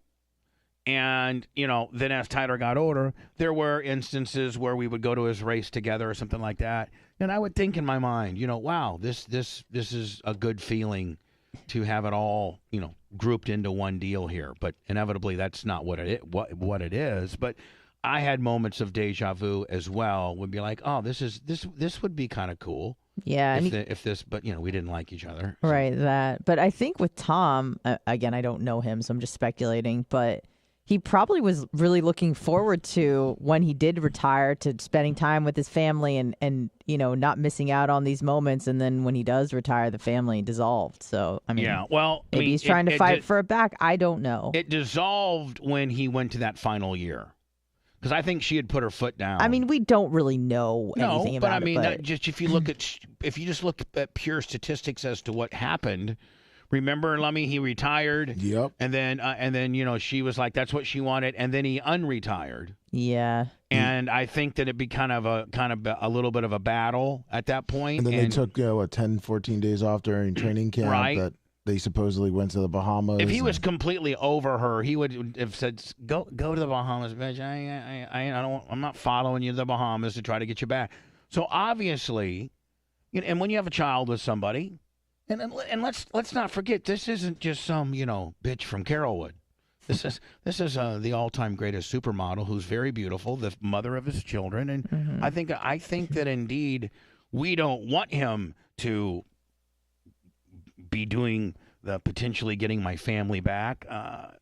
But I can certainly understand where you'd want to, and if you still love her, and she put her foot down, and you played a game of chess and lost. Yeah. Now, did they officially divorce? They filed for divorce. I don't think it's been official though. I thought it was finalized. I thought so too. I thought they did it in New York, and I think you're right. I think you're right, Blitz. I think it was a pretty quickie. They didn't really argue about a lot of things. I think they had it all laid out, and I think it was finalized. Yeah, it was finalized. But that doesn't mean in November. Yeah, because then they talked about what houses they were. They already had that kind of. But that doesn't mean you can't Yeah. I mean, there's a lot of people that get divorced and then get back together. A lot. Yeah. And maybe even get back together where you're not even married, but you're playing the married role nonetheless. Sure. Right? Uh-huh. Like, listen, we screwed up the marriage. Do we need to get remarried? We, yes, that the place in Costa Rica is yours. This is my place. And listen, they're not hurting for money. And then you go to her and say, listen, I've cut a deal with Fox. It's going to even, make me more money so we can continue to live our lifestyle. Now there's a cryptic message on Instagram, I guess, from her, Giselle Bunching or whatever her name is. I just sent it to you as an article. I guess she when life gets challenging, always remember that the sun rises every day, bringing a new opportunity for us to try again and do better. This is recent. Oh, yeah. But she's always posted that kind of stuff. But people are now speculating, they're trying to do better. Is offering some words of wisdom when life gets challenging. This is on her Instagram. Yeah. The supermodel, age 42, took to Instagram on Wednesday to share a photo of herself practicing yoga on the beach, accompanied by a message about self-reflection. Being healthy is more than a clean diet and exercise. It's about your attitude, emotions, beliefs, thoughts, and actions. When life gets challenging, always remember that the sun rises every day, bringing a new opportunity for us to try again and do better. Now, does us mean us collectively as human beings, or does it mean you and Tom? I think it's us collectively as human beings. I do too. I have no idea, but I don't think they want to be together. I think she wants to live in Costa. Tom doesn't want to live in Costa. And I think people are, I think this is like every other thing, that if you're that big of a mega star, that everything is hyper blown out of proportion, and everything is just You're got a microscope on everything. You're hyper microscoped, and you can't even do an inspiration talking about humanity. They instantaneously infer that means that it's your ex-husband and you two are back together. Yeah, because she, I guess, for a little bit now hasn't been spotted She with looks good as hell there. It's great. The MMA guy. So she hasn't been spotted with that guy. No. I'm pulling for him. I'm pulling for him to get back together. I thought you wanted him to blast a 21-year-old. Nah. I mean, when you're 45, I don't know. He's in his prime right now. Yeah. In terms of banging bitches. I'm saying get back with her, and Blitz, you're saying blast bitches? Yeah. Lummy, blast some doesn't bitches. care about her at all. Look, man. he just sponsored a racing team now. Red, are you back together or blast bitches? I'm blasting. I might be getting back together. Wow. I'm with you, Bubba. What is going on for here? Love. What the hell? Bubba. What's You're wrong with supposed to you? be saying blast some bitches, Tom. No, Bubba's turned a new leaf. He's Did a you new take man. Renaissance pills last night? What? Exactly. Yes. This is I'm wow. Listen, you're involving children that you love, and I don't have a relationship with my child right now, and I miss it more than anything. And so But I don't I think that he still has a relationship with his children. I know. I don't think she's playing cute games with regards to keeping his children away, but raising your child with the person that you love is very important. You're assuming he loves her, though. Yeah, you're right. I mean, Tom just got her a new kitten. Maybe she's a what? The daughter. Tom bought his daughter a new kitten, so they're happy. Well, that wouldn't go over very well with me. It'd be like you're keeping your kitten at their mom's house. I mean, I'm sorry. If I'm Giselle, I'm like, you're keeping that cat over at your dad's house. Litter boxes and scratching the furniture and all that nonsense. Mm-hmm. Anna, you know how cats are not just, Yeah. But the cat probably is in the, the mother-in-law suite, has the whole house to itself. Yeah. I mean, come on. They just made it. They actually paid like $1 million to have a carpenter come in and just put carpet on the walls. Yeah. It's just a big entire scratch pad. Yeah, exactly. It's just, right? Uh-huh. Was this what you sent me, Lummy, right Yeah, here? it's a cat. They're Poke Tom Brady's or post. Poke? Poke is my name. Drinking out of VV's water is my game. Well, the daughter has a cat at the mom's house, too. So. Oh, cat games. Yeah, so Tom's Cat wars. Tom's gotta get Tom's it. like, oh, you got a cat Pussy at wars. mom's? You want a cat? You want a cat here? I'll get you some cat. Tom got I'm that not. from the Humane Society of Tampa. He did? Yeah. That's gross. Is he still living in Tampa? Well, that's where he just got the cat because he tagged him in their thing. So I think he's still, because I think he volunteered at the Humane Society like a couple weeks ago in Tampa. Really? He goes there I guess it's Tuesday. Well, where's he living? I thought he was out of here. I thought he was in or is it now? Did he? Oh, they're still building his house in Miami, right? Yes. I mean that mega mansion that he's building. So he probably still lives here, right? Somewhere probably on Davis Island. Yeah. Hold on. Where is he living? Well, he might be in Miami by summertime though, because he was down there checking his kids into school like a month or two ago. But she has a house already there too. Hold on, checking him into school. Yeah, checking like out a signing private them school up for a school. Oh, you mean he took a tour and they took videos of him taking a tour. Some guy taking the video asked him if he was coming to play for the Dolphins. Yeah, but you got to think too, Bubba. I mean, if his wife lives down there, where she does have a house, as a father, you're going to go check out the school. Yeah. I mean, it's a private school, so. And he's not getting on. One, he's not driving down there, and two, he's not getting on whatever. I know there's a ton of Miami to Tampa flights, I think. So Blitz, he's probably part of a Wheels Up fractional ownership. That's a fairly cheap flight for private. Right. Plus, their houses are his house in Miami and Giselle's are 500 feet from each other. 500 feet by the canal standards, correct, but by driving standards, it's like 2 miles or a mile or something like that. But I mean, like if he was to jump in and Mark spits it over there, it's send him on a John boat across the water. Yeah. That'd actually be the way I'd do it. I'd have me a jet ski and I just zip over there. Yeah. Build her. You need to build a jet ski dock. I don't want to. Well, then I'll send the jet ski guys over to build me a dock because when I come over, I'm going to come via jet ski. It's 1 minute compared to 15 minutes with traffic, and I got to deal with the public. Rather just go right across the channel. That's pimp. Roll up with it. I don't even know, Blitz, you had to wear. I don't even know if that distance you'd have. I know legally you're supposed to wear your life jacket, but you could just flip right on in over there. And you might not get caught, but you're supposed to. Yeah. We were supposed to have FL numbers on our jet skis, too, but we never did. Right. So what about the Aaron Rodgers thing, Lummy? He got out of the dark, and Rhett, your microphone is up on this one because it's sports related. I guess he got out of his retreat. Yeah, a day early. Kevin Jordan, better known as Grouper Lips, 25 on the Venmo. Thank you so much. Venmo, Cash App, PayPal. He said a day at the Bubba Army. He said a day early. That's not good. He must have had some sort of revelation. Yeah, he was supposed to be in the total darkness retreat for 4 days, and he left a day early, cut it at 3, and then was at a Colorado bar hanging out with. He said they had an entourage of about 12 to 15 people, some of which were some very hot chicks. Of course. Yeah. See, at least Aaron Rodgers is doing it right, unlike Tom Brady. Hanging out with hot chicks. Well, I don't think wasn't he dating some Shailene Woodley or something? Yeah. She was an actress. Yeah, I thought they broke up. They it was did. Danica Patrick before that. I thought I saw something about them getting back together for a couple weeks, but that could have been false. Who, That's Danica? False. Yeah. Why would he want to do that? Yeah, she's She a bitch? Yeah. Or she just sucks at racing? Both. Oh. She really is a bitch? Yeah. You met her? Mm-hmm. Big time. And she sucks at racing. She was absolutely horrible. Now, there are some females that are coming up that started. Like Danica just got fast-tracked based on being hot. But there are some legitimate girls that are coming up through the short track dirt ranks. Keith Koontz has a couple of them. I was going to say, can you name any? Or there's. I could if I looked into it.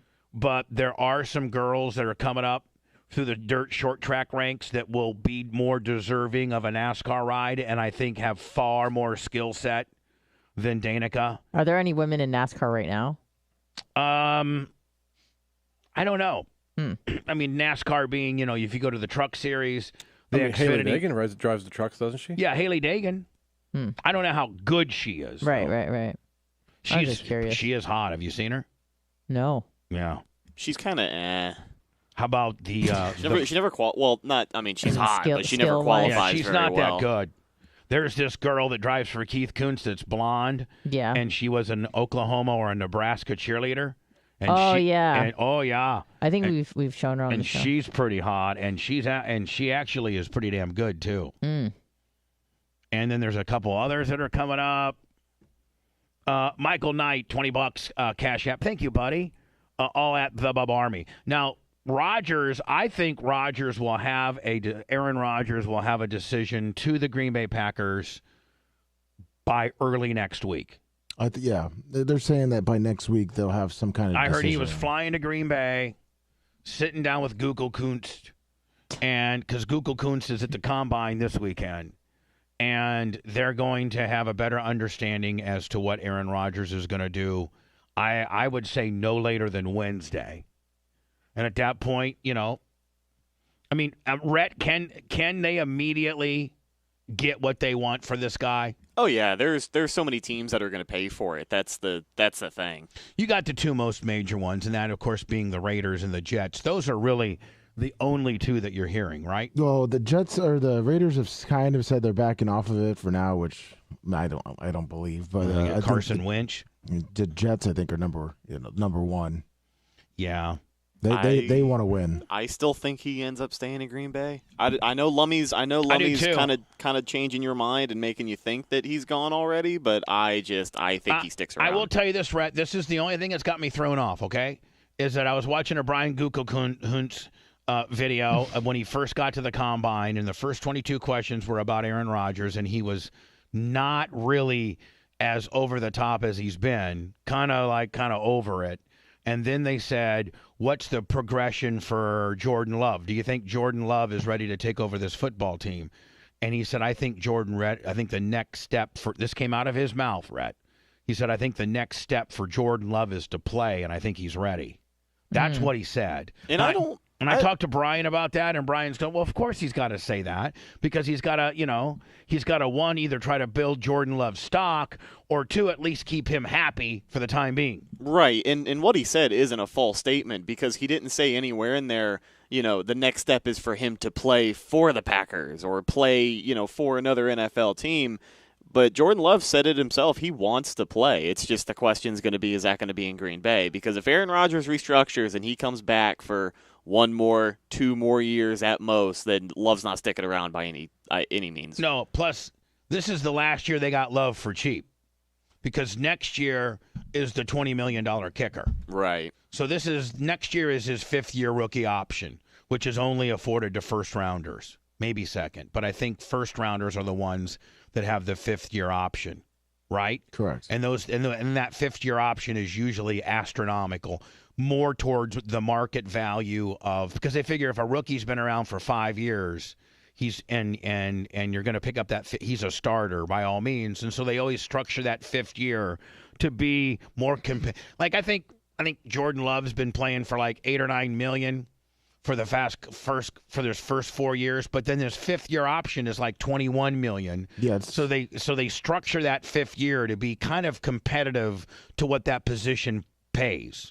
Yeah, and if they don't want to pick up that option and somehow keep him around, they'll have to franchise tag him, which is going to cost just as much, if not a little bit more. And so that's kind of the template of how they structure what the 5th-year number is what the franchise number would be ish. Yeah, so, it's 20.2 million. I think the franchise tag him is like 35 to 40 million, so they wouldn't be able to do that. And the cost of quarterbacks have just I think you need to put a salary cap on quarterbacks because it takes away from the rest of the team. Well, the cap's about to go up next year, fortunately. So more of these contracts are gonna be crazy. What's the cap now? 220? I think it's like 225, 224, and then 2024, the NFL, all of those $1 billion TV deals are gonna start kicking in. So I think, if I'm not mistaken, it's going up to like 255. So going up another $30-40 million. It's just going to be money to the quarterbacks. You don't see the right. Well, I guess the right tackles are making pretty good money, but yeah, well, the left tackles too. Yeah, I mean, like Donovan Smith was making $15 million, but yeah, well, David Bakhtiari is making $29 million. Yeah, because if number one highest paid quarterback obviously is Aaron Rodgers at $50. Did you see where the Bucs are the most over the salary cap? Oh yeah. How? Because of Tom Brady's retirement papers. Yeah, if he would have filed his retirement with the NFLPA after June 1st, the Bucs would have had 2 years to take on the dead money from his contract. Because since they used a bunch of void years, there was $35 million that they still had to eat. So since Brady retired before June 1st, they had to eat the $35 million all at once. So he absolutely screwed the Bucs. Essentially on his way out, yeah. But he also retired a Buck, so anything at this point, legally, if it's a one-day contract as a Patriot, all of that BS is a formality. Wow. So the Bucs have I saw the Bucs have the biggest salary cap problems of all. Oh yeah. I mean, are they going to have to get a hold of Evans and Godson and White and Fournette and all? Well, they're cutting Fournette and Donovan Smith, which will save them like $18 million. Yeah, between those two guys, it's right around $15 million. I would expect Mike Evans to get an extension because he's entering the final year of his contract, and his cap hit is right around $20 million. I know they just signed Chris Godwin a year ago, but he's eligible for an extension. They got that wide receiver 3, Russell Gage, who they got from Atlanta. He kind of sucked last year due to injury, but they're still paying him $10 million a year. So they could extend him another year and try and lessen that cap hit, but they got some more gymnastics they got to do. But they're certainly not going to be making a move on a big-name quarterback. It's going to be Kyle Trask fighting, for the quarterback one job with another veteran guy. I saw that Atlanta let Mariota go. Yeah. Did you see Mariota down here as a backup? That'd be funny. It would be funny really the fact ironic. that the number 1 and number 2 guys both ended up going through Tampa. Well, and I could tell you there's on the year that Jameis went number 1 and Mariota went number 2. Now they both ended up at one time being a Buck. And I guarantee you there's a couple of guys with some custom jerseys hanging up in their closet from before that 2015 draft. I remember seeing a couple Mariota Bucks jerseys walking around. People had those made, man. He'll probably just retire. Who, Mariota? Yeah. Yeah, well, I think he's cooked. Why not come here and be up? The Bucks won't sign him. He's going to make his How about the Carson Wentz guy? No, Carson. Listen. I know that he sucks. He does suck. But he is a legitimate option. He checks all the boxes for a veteran guy. Gardner Minshew, the backup for the Eagles. He's a cancer in the locker room, Bubba. That's no players like Carson Wentz. Gardner Minshew of the Eagles is another option. Cooper Rush, that backup for Dallas. Baker Mayfield is an option as well. They say Jimmy Garoppolo, but I just really don't think the Bucs have the cap to make that happen. Jimmy Garoppolo is going to make some money. I don't know. He's getting older. He's been battling injury. Yeah, he's got the injury bug. So the Bucs are definitely in a reload. Yeah, don't worry. They'll just raise your ticket prices 27%. Hey, don't worry, Lummy. You get an extra preseason game. Yeah, we get. You keep forgetting that. Yeah, and signed autograph helmets. And they made you, Lummy.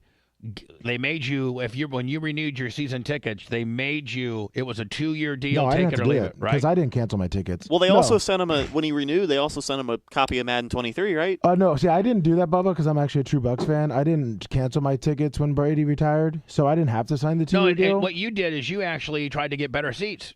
Correct, from the people that did cancel. Yeah, but I can't cancel mine without losing my deposit because they added a preseason game even though they raised it 27%. So hold on, what do you mean deposit? You have to pay 50% deposit on your tickets, but you get it back if you want to cancel if the Bucs raise their season tickets prices over 7%. Well, technically they raised their prices this year 27%, but they're giving us an extra preseason game, so it falls at 6.8% raise. Those dirty bastards. Exactly, because we got a preseason game, Bubba. How much did that game cost you? I think it's like $207 for a preseason game per ticket. Yeah. How much is one game ticket in the section that you set?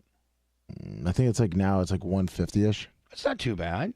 No, but the $300. But the problem is that they're just complete assholes. They're literally assholes. The way they're communicating to us, the guy we have is just he's a POS. Like he's point of sale. He's point of sale. He's a point of sale. He's a point of sale. All right, ask Lummy. Yeah. I'm going to come back. Vanessa Bryant, God love her, but she has post-Kobe gotten absolutely paid. Not that Kobe didn't have enough money. I was going to say. Not that Kobe, like how I could almost ask Alexa, hey, Alexa, how much did Kobe Bryant leave his wife when he died? From urbanislands.com. According to financial experts, Kobe died, leaving Vanessa as the heir to a $600 million estate. $600 million. Dollars, y'all. And then I think she got a big settlement from the helicopter company. And now she got another $30 million from L.A. County for the leaking of the pictures. I don't know how I feel about that. We're going to talk about it next. The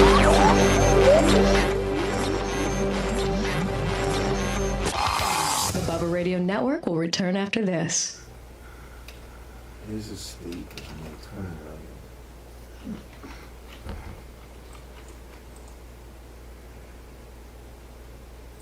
Pretty good.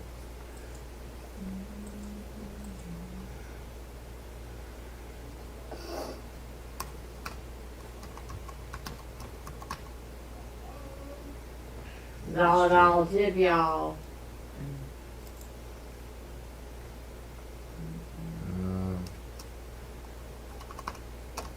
$1 tip.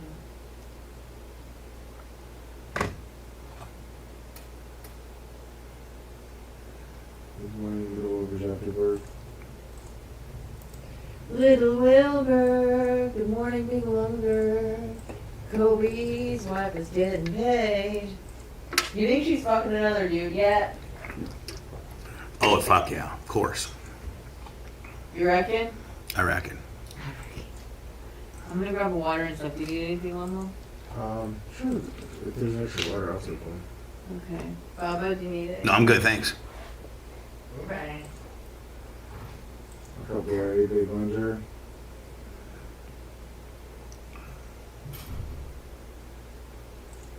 From 202R. Good morning. 44 Club. Chachi, good morning. Let's see here.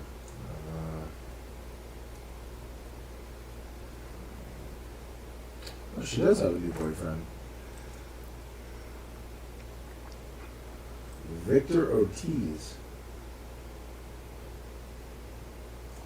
Huh. Former boxer. Nice. Dr. Maker.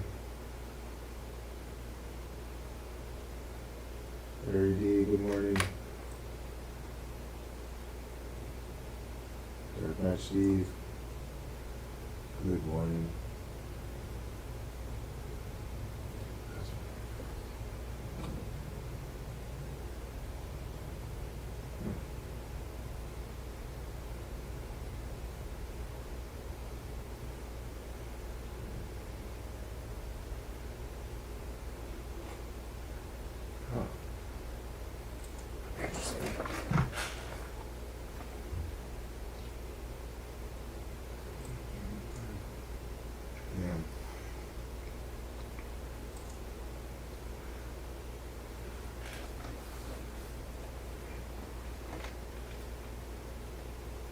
What's your boy?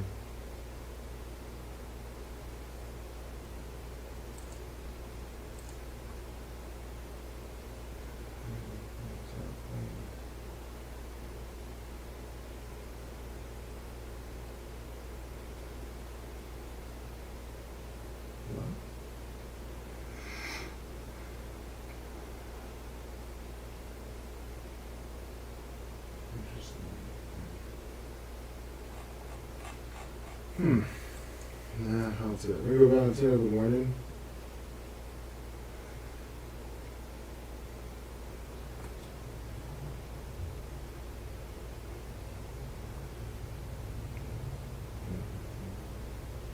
That's great.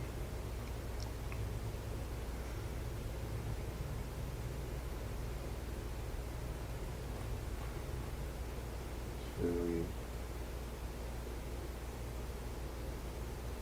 Keep it on video. Michael Trader. Smart, huh? D-Tech.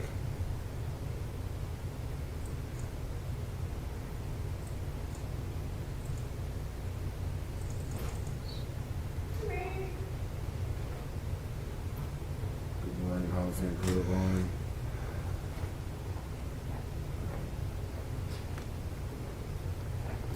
Yeah. Oh, thank you. You're welcome. Network. Good one.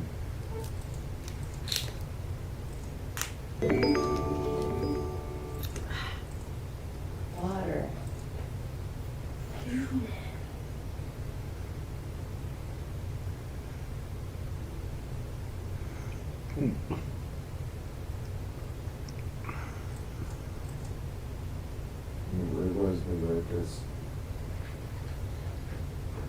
let's say 9.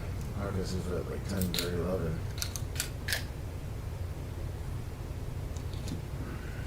Probably Mark Jones. Mike Jones.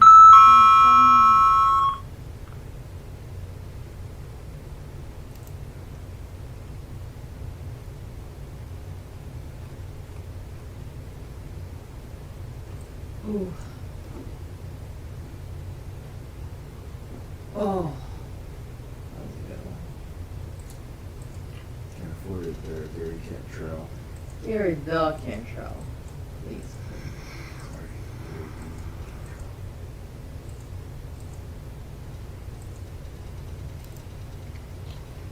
Sorry, Gary.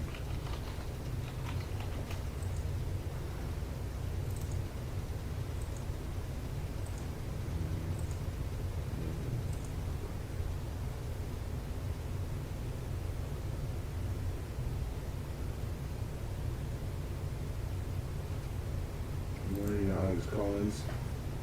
Lumley, we hit 1,000. Oh, yeah. The fuck, Lum? Live from the Sunbelt Rental Studios, it's the Bubba the Love Spot Show.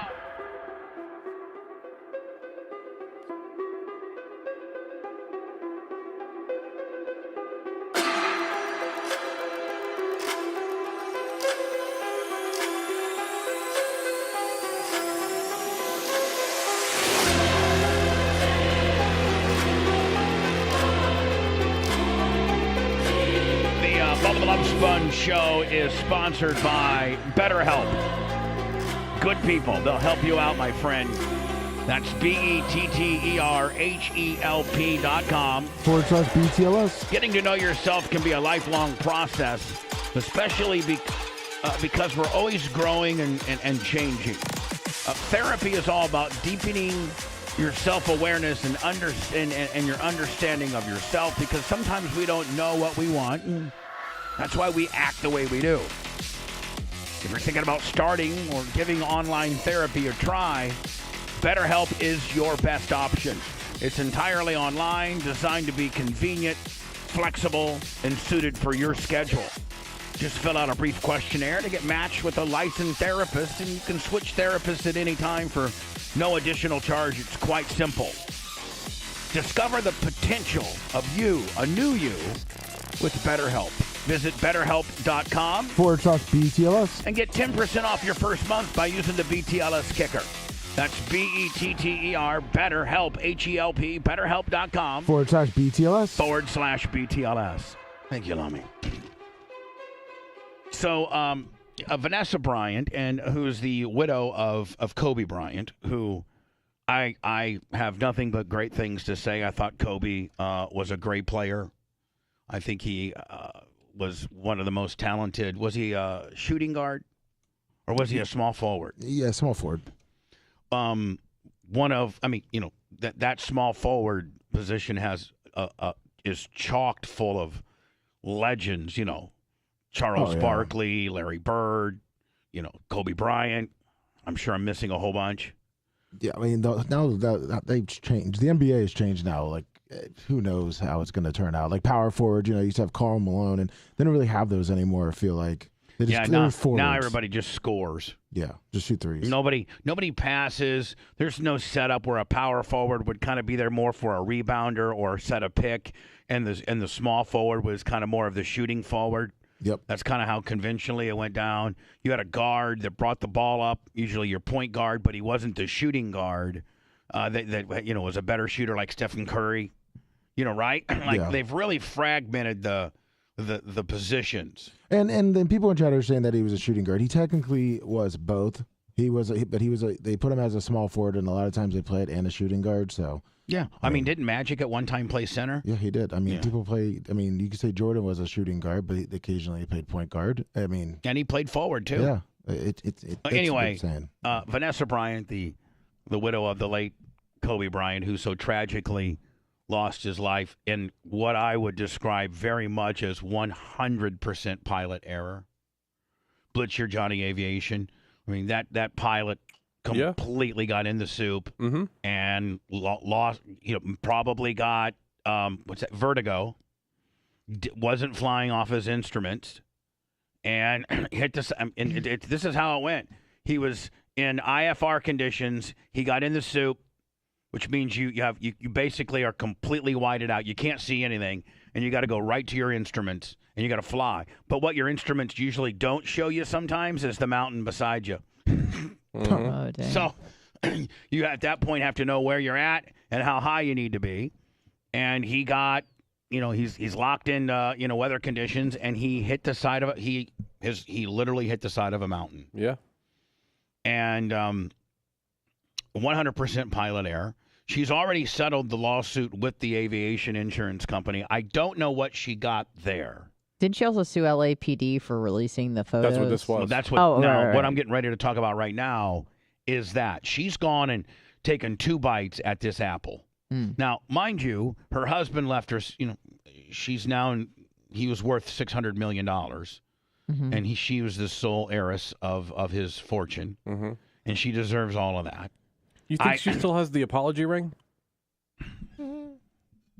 Oh, when he got caught. Yeah, when he cheated on her, and then she was going to file for divorce, but he went and spent $4 million in a ring to I'm sure she's got all that. Sure, she took him back. He was out blasting some chick in Colorado. Didn't she accuse him of rape? Yeah.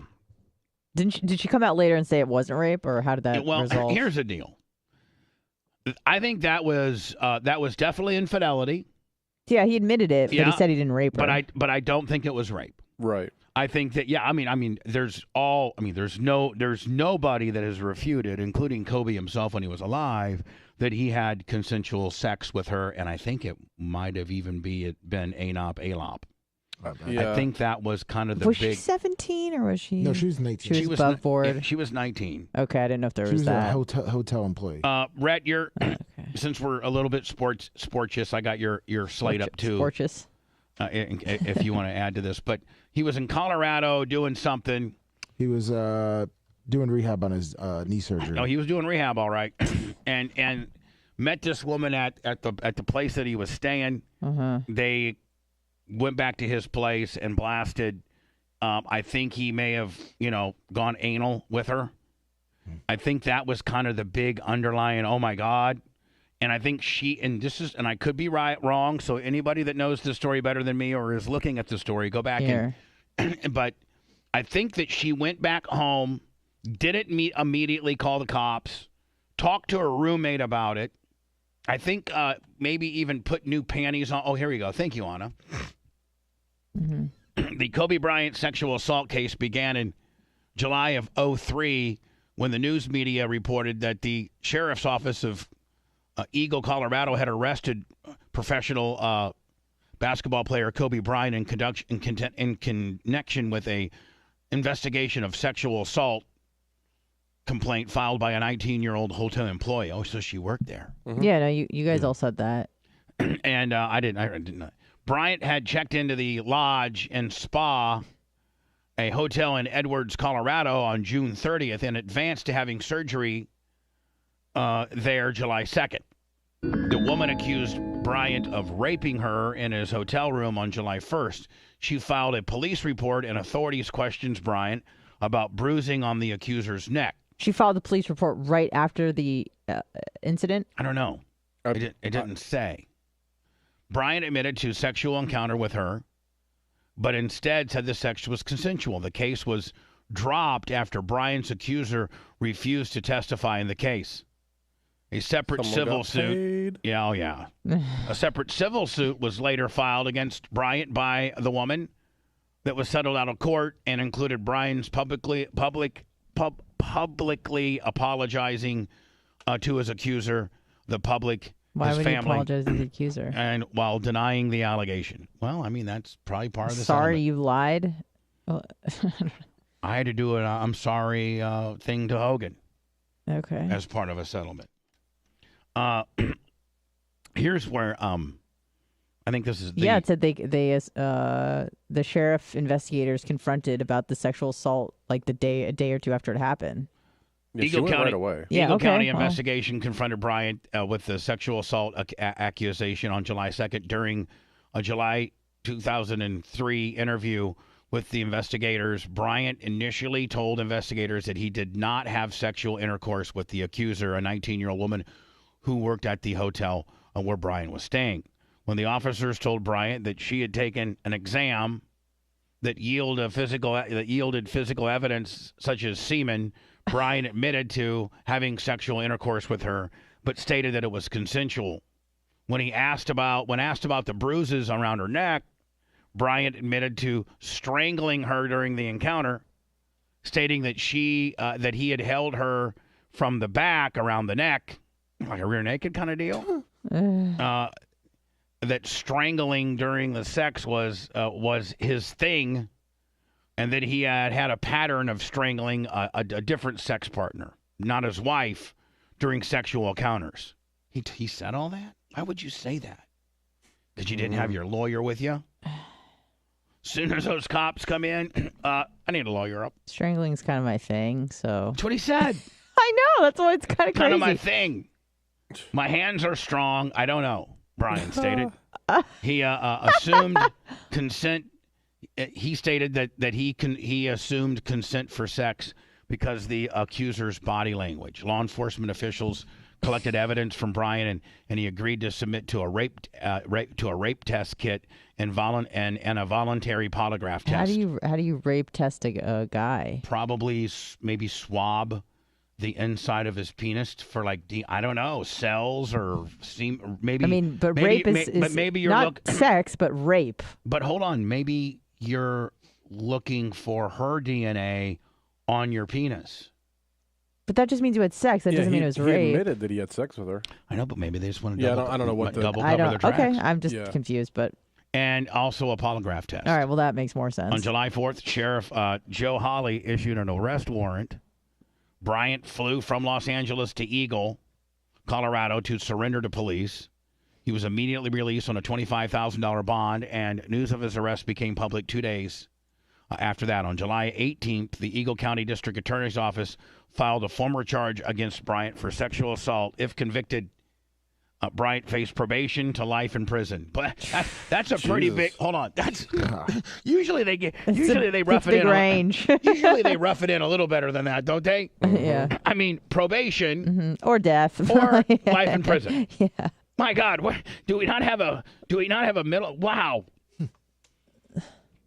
On July 18th, he was formally charged. He held a news conference in which he admittedly denied, adamantly denied having raped the woman and admitted to having an adulterous sexual encounter with her, but insisted it was a consensual. I'm trying to look at here.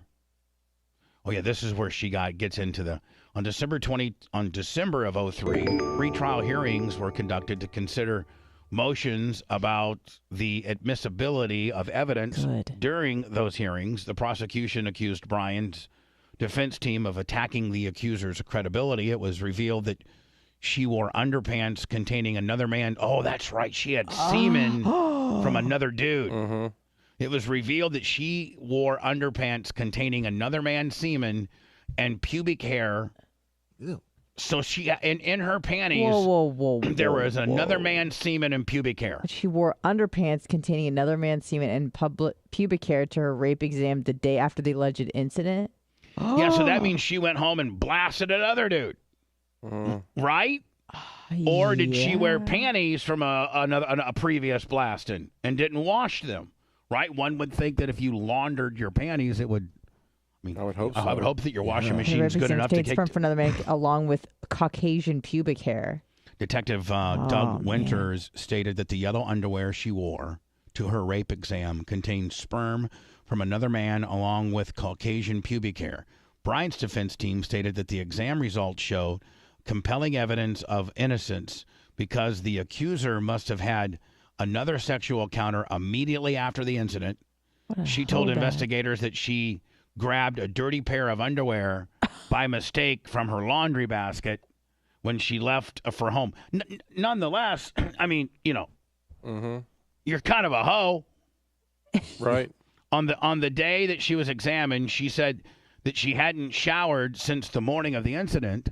Now, I can understand that. I really can. I can understand that if you got raped, and I'm not trying to say this disrespectfully or rudely, but if you're a woman and you went through something that traumatic and you knew that in the morning you probably need to go to the hospital or go report this to the police, which is going to involve a rape kit, which is swabbing your genitalia and things like that, that you may not want to shower to preserve what evidence there is in your vagina. Yeah, I mean, hopefully you'd go right away. You should. Yeah.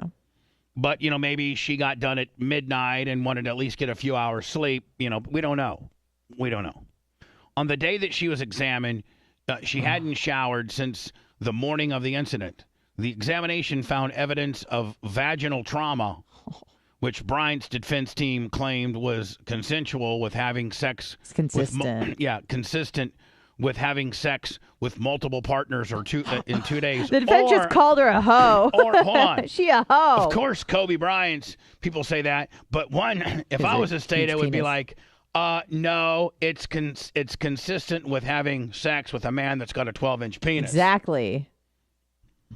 And I wonder if by submitting to a rape kit, as they stated Kobe did earlier, if that included his length and size, right? Sure, they have to take everything into consideration. I mean, right? Yeah. I mean, I'm assuming that. Well, maybe we should ask. Hey, Alexa, what does a male rape kit consist of? Sorry, I don't know that one. Oh, of course you don't. It's a little bit, They don't sell it on Amazon. Yeah. Would you like to buy one? Just say, put it in your bucket. Your bucket. Whatever.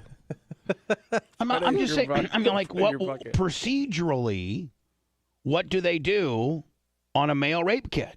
One would think that a male rape kit would involve the inspection of the guy's penis and how large it is.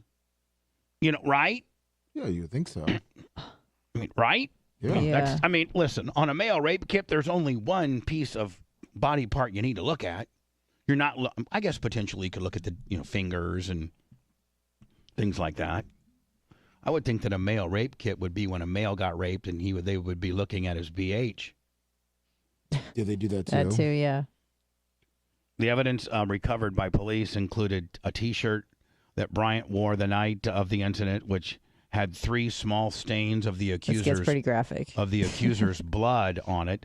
The smudge was verified to be the accuser's blood by DNA testing, and probably was not menstrual blood because the accuser said that she had her period 2 weeks earlier.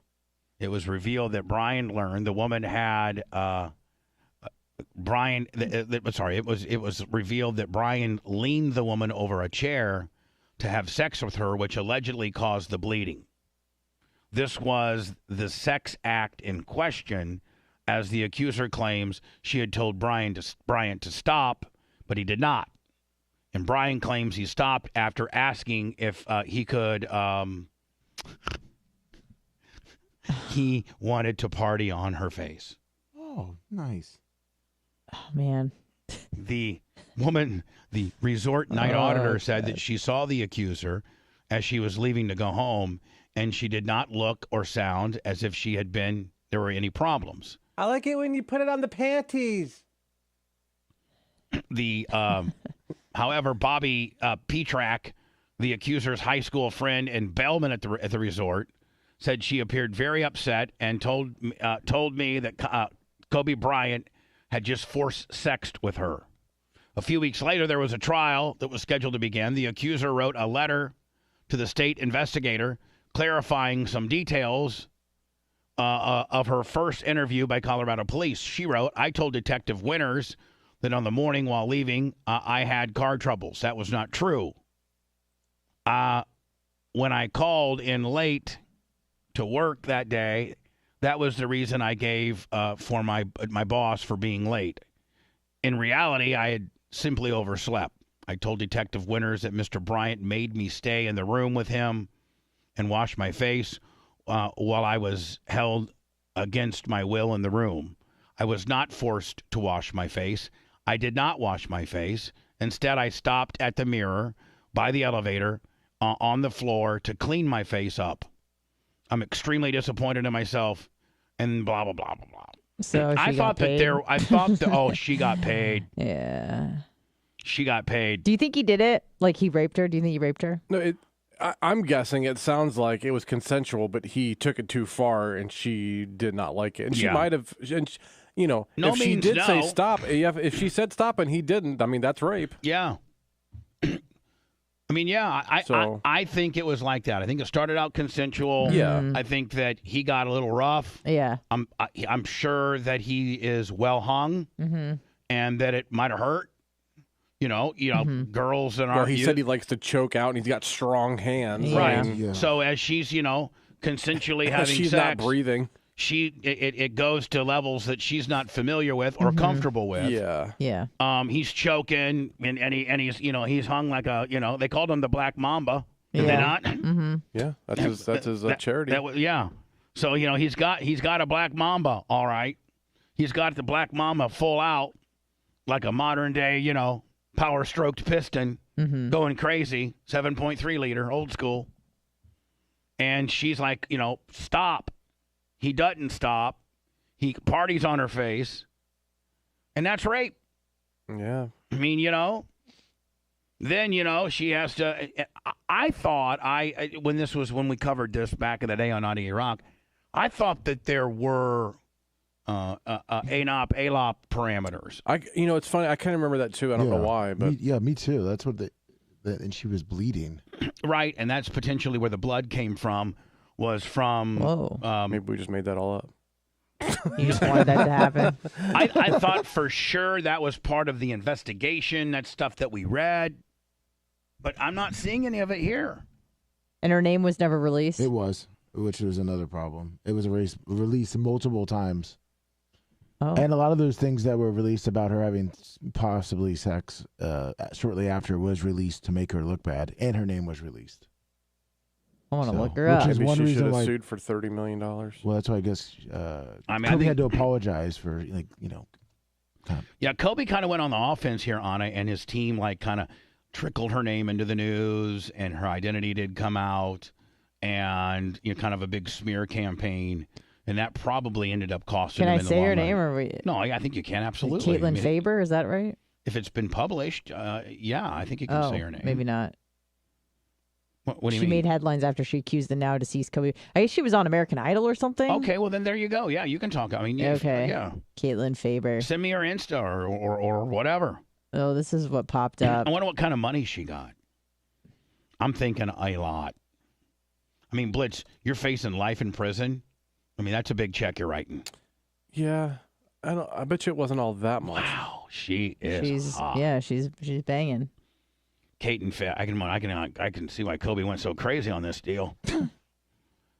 Caitlin Faber is the ex-participant of the American Idol TV show. She made headlines after she accused now deceased Kobe Bryant, a professional basketball player, of sexual assault in 2003. She accused Kobe of forcing himself on her at the hotel that she worked out. The following year, Caitlin Faber, Kobe Bryant's rape victim, received a substantial settlement after filing a civil lawsuit. So what happened to her, and where is she today? She has been living a private life away from the public with her son and husband. She seemed like a bubbly girl from her audition tape on American Idol. However, all that changed after she started working at the hotel. And so did she? It sounded like she tried out for American Idol prior to the situation with Kobe. Oh, okay. Right? Oh, I don't know. What do you think her settlement was? She's 37 years old. Do you have the number? There's two numbers that people assume it is. It never came out publicly. So I'm saying 15 million. The two numbers are 3.5, and most places say 2.5. I was going to say 6. I was going to say like 1. Because you got to think she was 19, 20, so she's young. So $500,000, she'd probably like, hell yeah. So, Yeah, but Kobe had some great 2.5 to attorneys. 3.5, yeah. Well, then referring back to what Blitz was referring to, is that Kobe then, his wife, Vanessa, was all full hot, of course. Mm-hmm. And she's going to, she was like, and kind of publicly saying, I'm out, I'm divorcing him, he's a piece of shiz, which he is. Yeah, she came out and said all that. Oh, She yeah. was going to divorce him a couple of times. Yeah, and he like baby faced and bought her like this $4 million diamond ring. It's the I promise to be never do this again ring. And she stayed with him, and I think they had children and everything like that. 4 girls. Yeah. Well, so I don't know what type of. Oh, she got. The widow has settled with L.A. County amounting to the total of $28.8 million. Yeah, so she sued a while back and got 15, and then resued for more, and this is part of the deal. So this 28 includes the original 15. So it's like they just threw another 13 million on. And the guy, because there was another guy that had a wife and daughter that also died, and he got 20 million. So, and this all comes from, I don't know how much she got from the helicopter company. Yeah, I don't know. But she got a bunch from the helicopter company. Now mind you, she got 660 from old boy taking a lick. Mm-hmm. And then she got, I don't know, maybe somebody could look. Hey, Alexa, how much money did Vanessa Bryant get from the helicopter company? From TiogaPublishing.com, Vanessa Bryant will donate her $16 million settlement to charity. So that's the first part of this lawsuit. She agreed to, it was like 15 point something that she agreed to donate. And it's to her charity. So Right, her charity. Which she can pay herself. You know, I'm running my charity, $1 million a year. Right.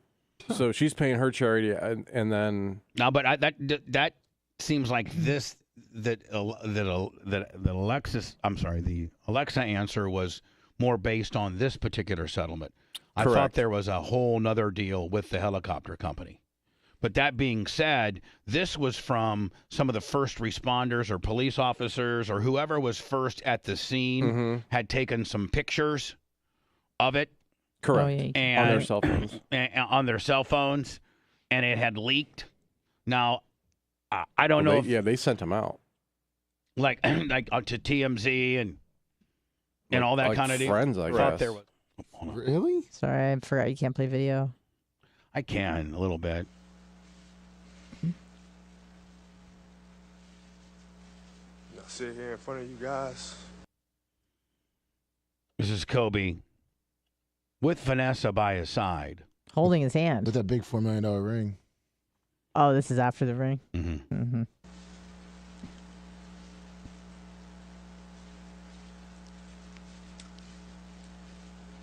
Furious at myself. Got a little too rough with her. Gave her the Black Mamba and wrote a $2 million check, which is only half the amount that old girl's ring cost. Mm-hmm. But I got my family back. I'm going to average 34 for the Lakers, so everybody will forget it. And win a couple championships. Win a couple championships. So that's all that matters around here, Old girl back in Colorado got paid. My wife got her a new ring. And we're going to bring a couple championships to L.A., cousin. Let's go win. Let's go.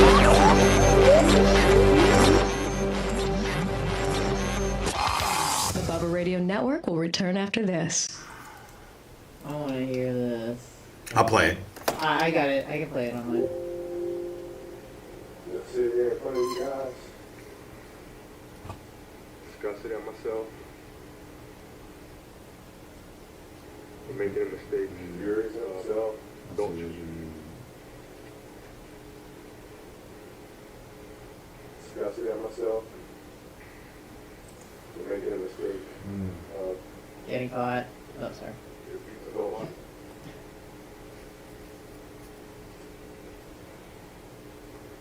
I know. He's already did. Mark Jones said he did. Person I know. I love my wife with all the strongest person I know. And my backbone, like everybody else. All right, Co, whatever. See you later. Out.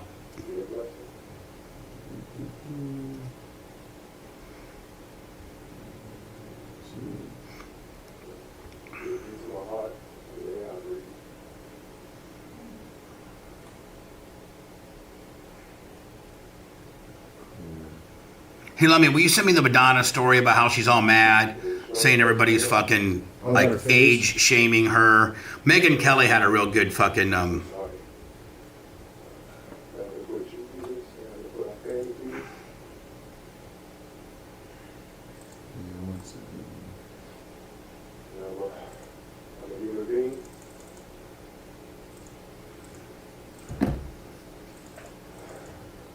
just like everybody else. I'm born, cried, just like everybody else.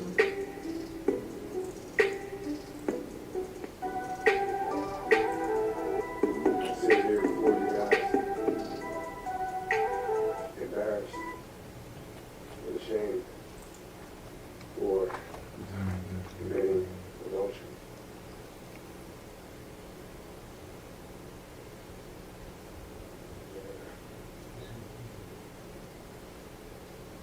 I can go to the feeling of I could just turn back the hand of time. I love my life so much.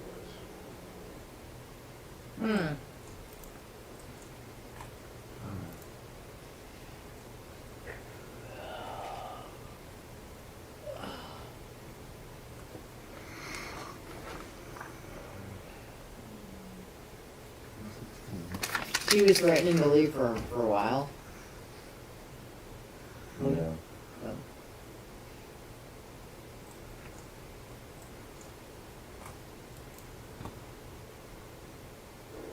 Oh, Jesus.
Whatever, dude.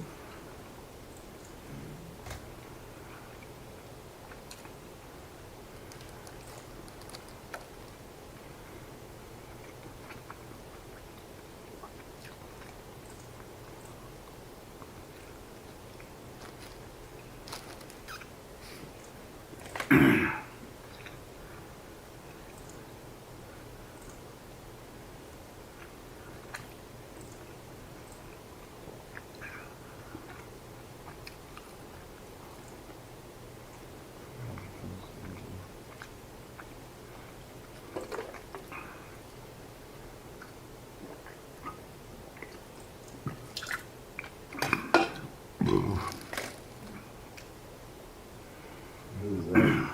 Yeah, that's hers. And on nectar.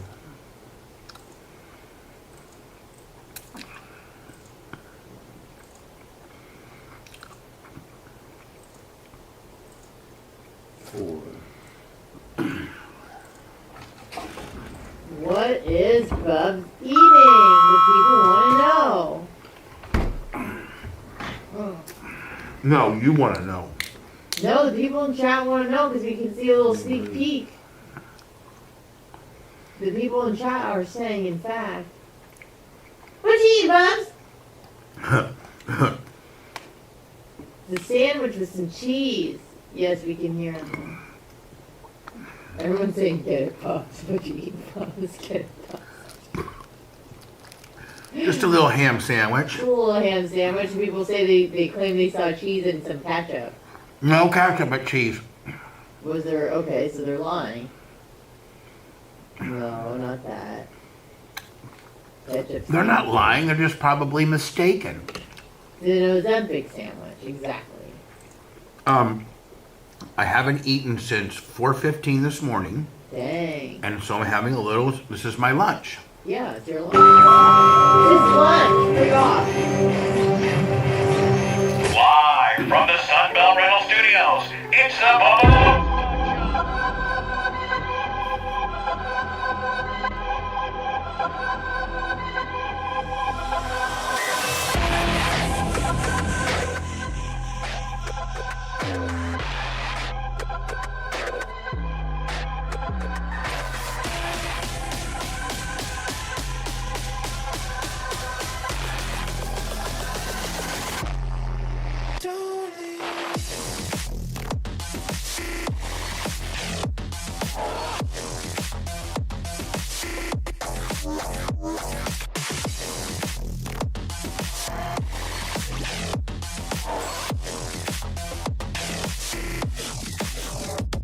Let me explain, everybody. You can be on Ozempic. You still get hungry. It helps you with your sugar cravings. And you don't get as hungry. But you still got to eat a little bit. So this morning at 4:15, I ate 1 egg and 1 piece of toast. Of which the toast was keto toast. Mm-hmm. It wasn't like, Dave's Killer or anything like that. Is it the stuff you have to keep in the freezer? Yeah, until you're ready to use it. Okay. And I think it's like 4 or 5 net carbs. I think all in it's 10 carbs, but then they take 6 sugars away or something. But so even at its worst, a piece of bread with 10 carbs all in is not bad. What's the average piece of bread? Carb-wise, probably between 18 to 22. Yeah, so this is, and it grams of doesn't, it's not, this keto bread isn't nearly as good as a nice piece of, Wonder Big Bread. Wonder Bread, that's disgusting. Wonder Bread's the best. White, soft. Oh, there's nothing better than a big piece of Wonder Bread. Take a few pieces of Velveeta cheese and grill it. Oh. And Blitz, you can the Wonder Bread is so smushy that your thumb indentation goes into it. Mm-hmm. Oh yeah. You gotta toast it though, man. I'm not a big toaster. No? You don't like toasted bread? So this morning I had 1 egg. Okay. And 1 piece of toast. So you get a $7 breakfast. Yeah. And then so that was at 4:15. Well, that's 4 hours and 30 minutes ago. Mm-hmm. Yeah. So Daddy needs a snack. I make myself a little ham sandwich on the keto bread. Has 2 pieces of ham and a piece of cheese, and I think maybe a couple pieces of pepperoni or something like that. Okay. Dry? Yeah. What do you mean dry? No, I know you hate mayonnaise and mustard. But No. Maybe I'll throw a ketchup? little. Usually just plain, but sometimes I'll throw a little ketchup on it. But today I butter. didn't. Okay. No, none of that. Mm. So that's my lunch, and then I'll have my dinner today about 1:30, 2 o'clock. Okay. And yesterday I had 2 chicken pieces of chicken drums. Drumsticks in the air fryer, seasoned with lemon pepper. Nice. That's what I ate. That's probably what? 2,000 calories maybe max? Mm-hmm. So, that's why I'm losing a couple pounds a week. But nonetheless, Bubba's eating. He's cheating on his Ozempic. No, I think the Ozempic. You mean you don't eat food? Yeah, you still have to eat. Yeah, you gotta eat. Gotta eat. I saw her. You know what? I think Megyn Kelly is nailing it now that she's not beholden to the network, rules. I've been watching some of her podcasting and some of her vlogging and things like that. I don't know where she's being distributed, but she's the one, I don't know, on my Facebook watch or YouTube or somewhere, Megyn Kelly came up on something I was scrolling through, and she was monologuing about Madonna throwing a fit about how Madonna is now upset that people are making fun of her appearance on the Grammys. And I really thought Megyn Kelly really, really nailed it. I can't play Megyn Kelly's stuff because it'd be a copyright, Willie. But she, if I could find it, I would repurpose it. But she really, I always did like Megyn Kelly. I always did, and I think she got. She was reasonable. I really think she got railroaded on that. The blackface deal. Oh my God! I know. I think ratings were bad, and they just wanted a reason to. You're exactly get her right. out. They overpaid for her. They got her from. Did they get her from Fox? I think she was on Fox. Yeah, she was no NBC News. She was on Fox at some point. Yeah, right? she was on Fox 2004 to 17. Yeah, but then she signed a real big deal with NBC to have her own show, and they paid an unbelievable amount of money. And I think they went with her for about a year, and they could tell that the ratings weren't working out, or didn't have near the traction. And I think they wanted out of her deal. And so they really came up with some stupid crap. I'd have more appreciation if NBC would have just said, listen, the Megyn Kelly deal ain't working out. We're going to try to get out of this deal. Instead of putting the rap on her that she did. She literally was talking about. They paid out the rest of her contract. Yeah. So $30 million. Oh, great. I've always thought that she was, attractive, and I've always thought that she was pretty good. And I think that she got railroaded. I mean, she literally showed a picture of her and her girlfriends going to a Halloween party dressed up as Diana Ross and the Supremes. Mm-hmm. That's what they were. And they had brown makeup on and afros and, like 70s style disco clothes. Well, no, she never. It wasn't a picture She of her. just said it. They showed a picture of. I thought you were just talking about it. Luann from I think that's the Housewives chick or something like that.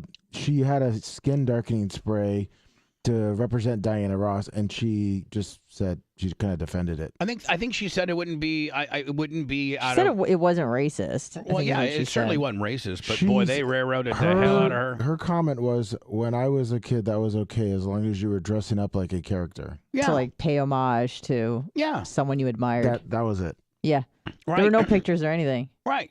Yeah, she just defended it. Right. She just said when I was a kid, it was okay as long as you're dressing up in character. Mm-hmm. And you weren't just blackfacing it to blackface to, just for no reason, but instead maybe you're going to a costume party or maybe you're dressing up as Diana Ross or whatever. Wasn't a big deal. Boy, they made it a big deal. They did. ran her right out of town. Mm-hmm.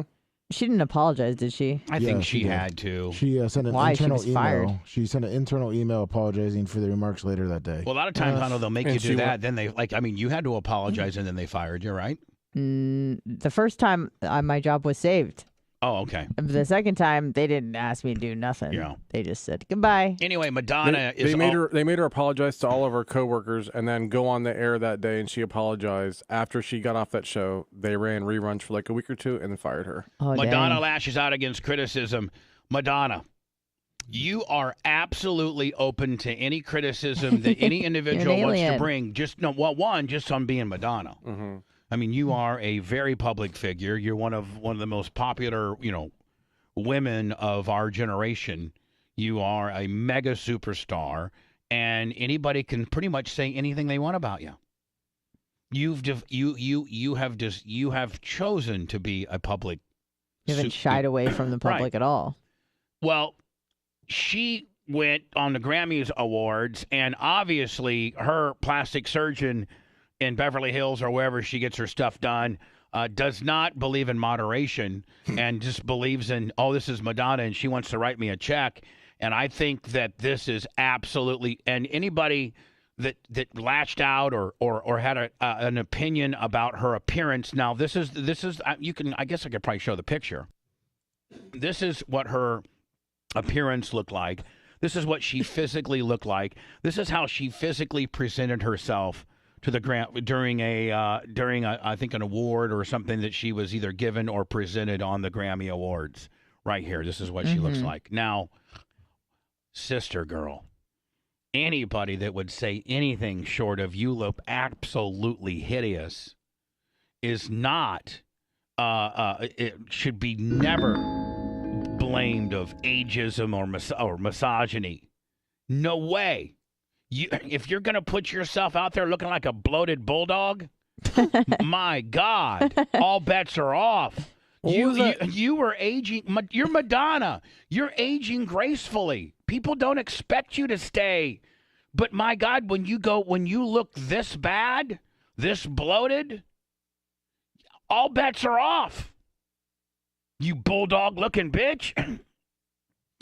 Whoa. And now she's trying to turn the heat around and say that anybody. Again, Megyn Kelly handled it wonderfully. And you know what? She has way more standing than I do. She's a woman. So women can really be more critical of women than us guys do. When us guys are critical of Madonna, then indeed it could be misogyny. Didn't like just a few weeks ago she came out with that really weird video promoting something where she was like playing Truth or Dare. Yeah, and her going back on tour. kissed Jack Black and they Yeah. made out or like it was, and that was a weird video. It was to announce She's her weird. new like tour date. Or something like great. that. Yeah, making out with Jack Black is how she announced her tour Dear date. Madonna, it's over. It's over. Yeah. Not according to her. Well, you just let say it that, go. and you're telling her, she's too old. Yeah, well, it is. You are. You're 64 years old. Leave it to Rihanna, and she's pregnant. Oh, don't say anything bad about Rihanna. You'll get in trouble over that one too. The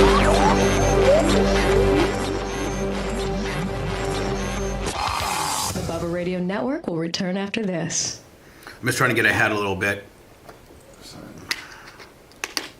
She says that people that make fun of her are just trying We never hit 1,000 today, Lummy. We must really be fucking blowing. We're at 968. We got it to 989.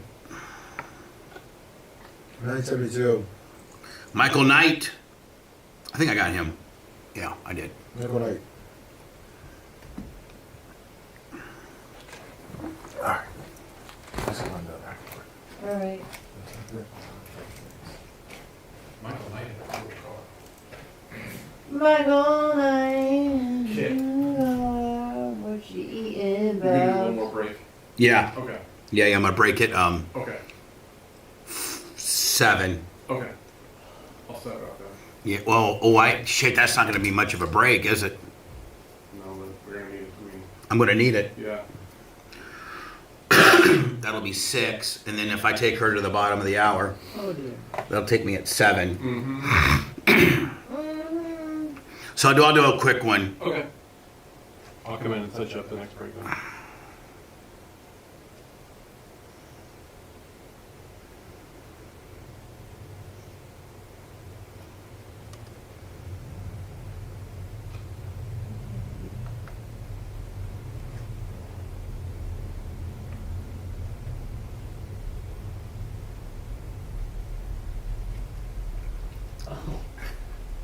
Oh dear. What's up, Eric Reineke? Can't read clearly. Take her arm around the farm. That is a fucking weirdo. Making me uncomfortable. Look at him.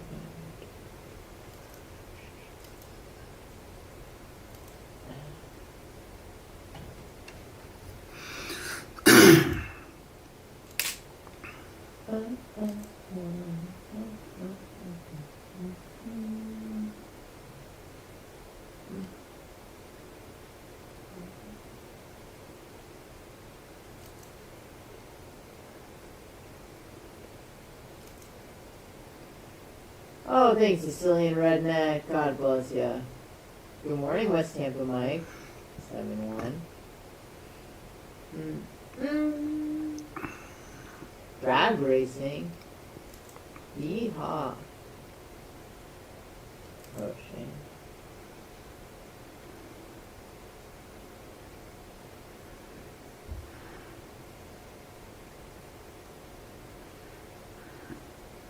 Brian from Philly, 32, make it at 1G total. Thank you, Brian, buddy. I'll give you some love on the comeback.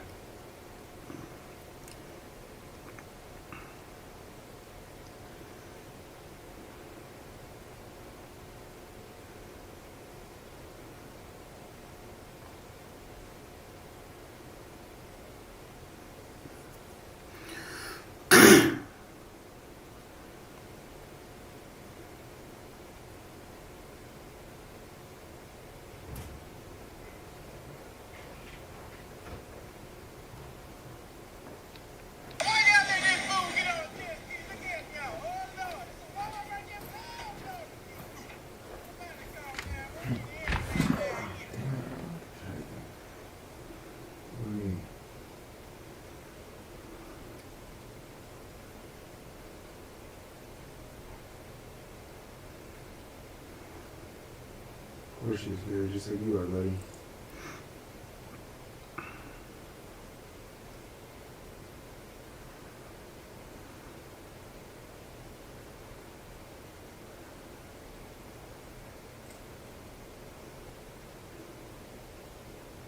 Let's go. Okay, just a little bit, Mr. Mark.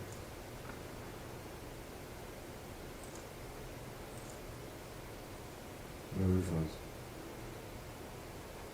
Morning, Nick the Gun Guy. Morning, Nick the Gun Guy. DJ Yizzer.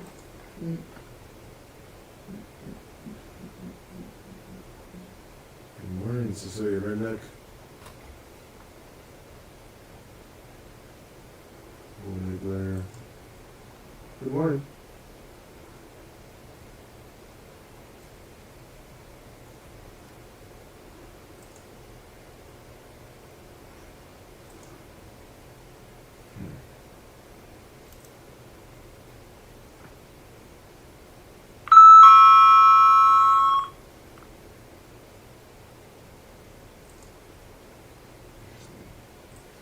Match. Morning, Tina May.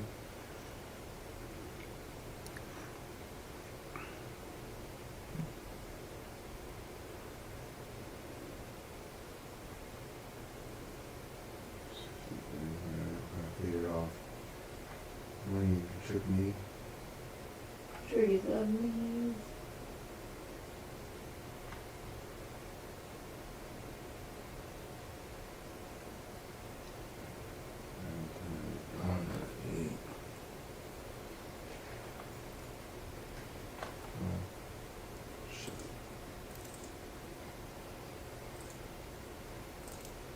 That's a good one. Good thing. Thank you, Dark Match.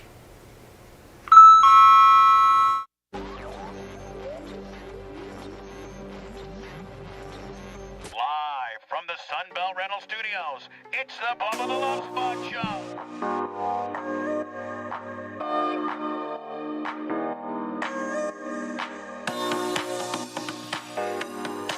Alexis DeJura, driver of the, I think she's driving for, I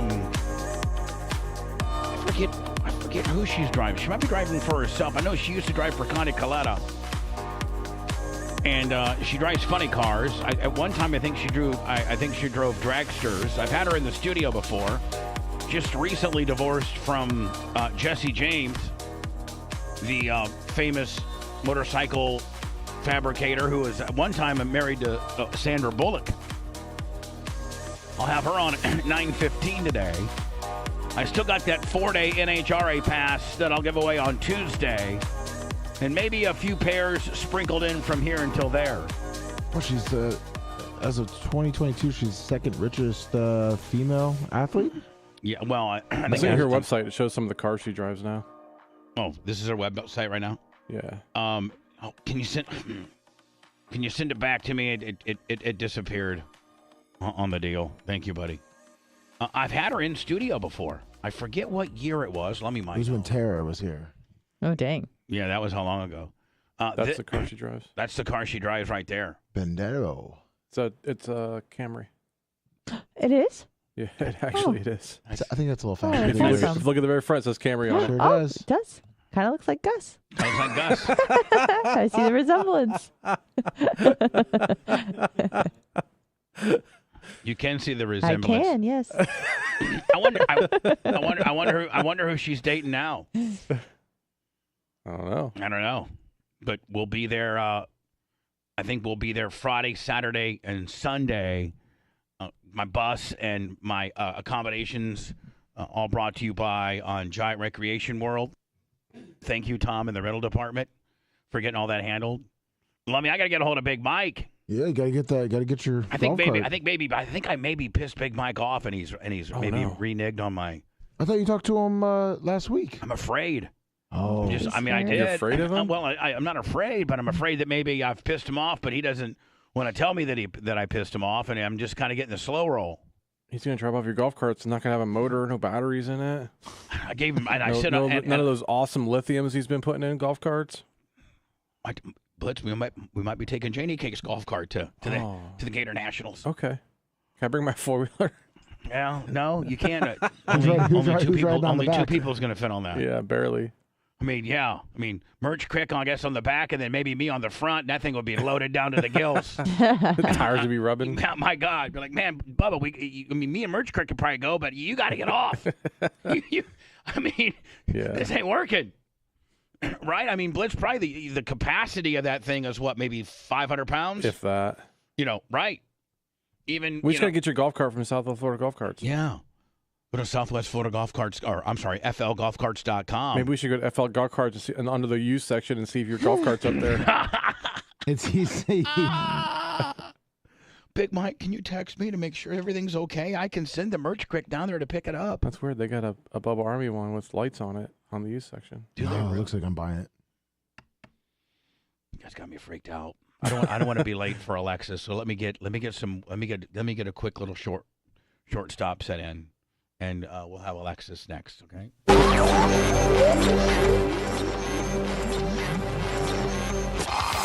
Bubba Radio Network will return after this. Oh, I forgot Brian from Philly. Oh, Brian from Philly. I got up to his 1,032. Nick the gun guy. Nikki P. Oh, Nikki Peel. Hot Wife Jones. With the fucking hottest of wives. 100. So I'll get her. I drove to make your You're in time. You're in time. On a ghost couple times, 'cause it's always you're in time. We need to get to 1,000, so a couple doesn't keep me. Come on, everybody, please do one. No KW, they're not. It's okay. Play better at home. It's not a big match. Just going home and taking care of business. That's what they have to do.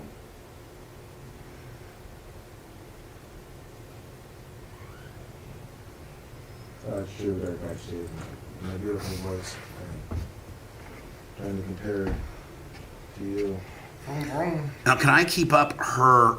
Because she'll be over here, right? Yeah, you can be as long as it's not video. You can put anything. So I can keep her wiki up. Absolutely. Oh, okay. On this side, over here. Okay, perfect. Hit Z.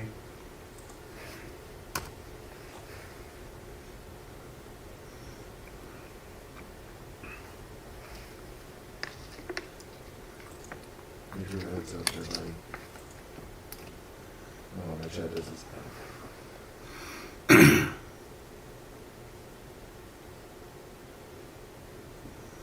I don't think so, Matt Kelly.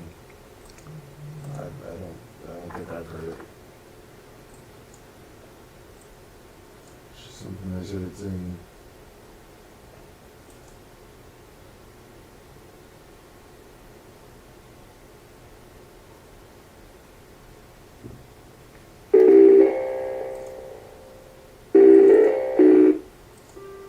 Oh, he does that every single time. The second one's always really good.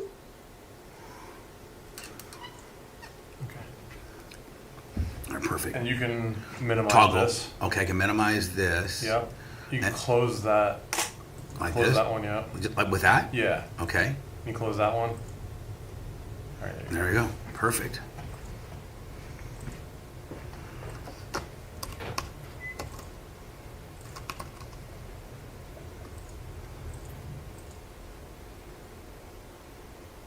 I don't know. Yeah, they sure did. KW.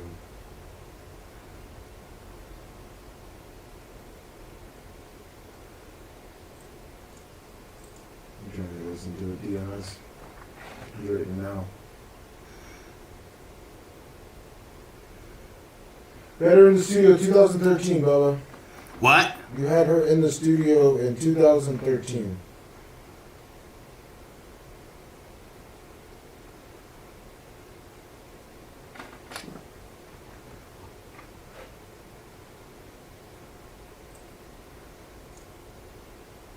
Oh shit. March 2013. Good morning, Maria Guatemala. Zoom really bundles or slower. Thanks, Starcraft. Yeah, I gotta cover it, right? And you'll consider it.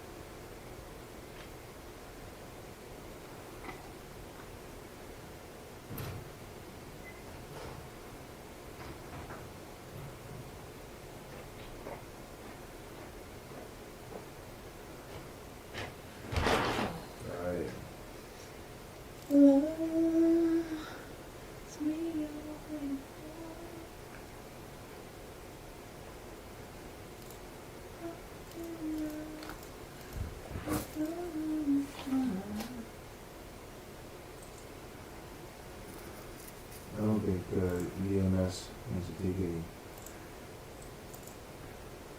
hints for me.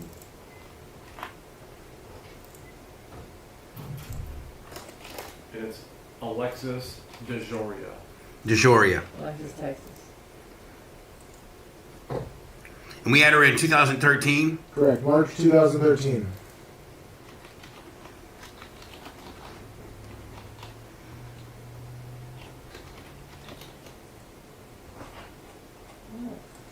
DiGiorno. Bandero. Look up her dad. Her dad's part of Paul Mitchell. Yeah. Jean Paul. Yeah, you know that guy, right? Yeah. Yeah, of course. Everyone knows that guy. Yeah, for real. I know. Like he's a sling dick, I like know. billions. Like I think he's worth like Is he American? $6 billion. I mean, I don't know how much it's worth, but I'm sure it's a ton. But yeah, once you see him, you know who he is. Especially with him owning the Patron brand. Oh, he owns John Paul Mitchell? He's a partner in it. Him and Paul Mitchell. He's worth about 2.96 billion. So about 3 billion. Oh, here she is.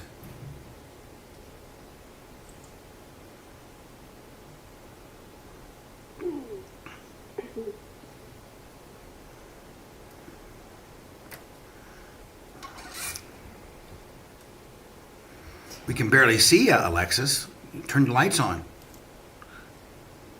Turn your... Every hot chick has special lighting lights on. Live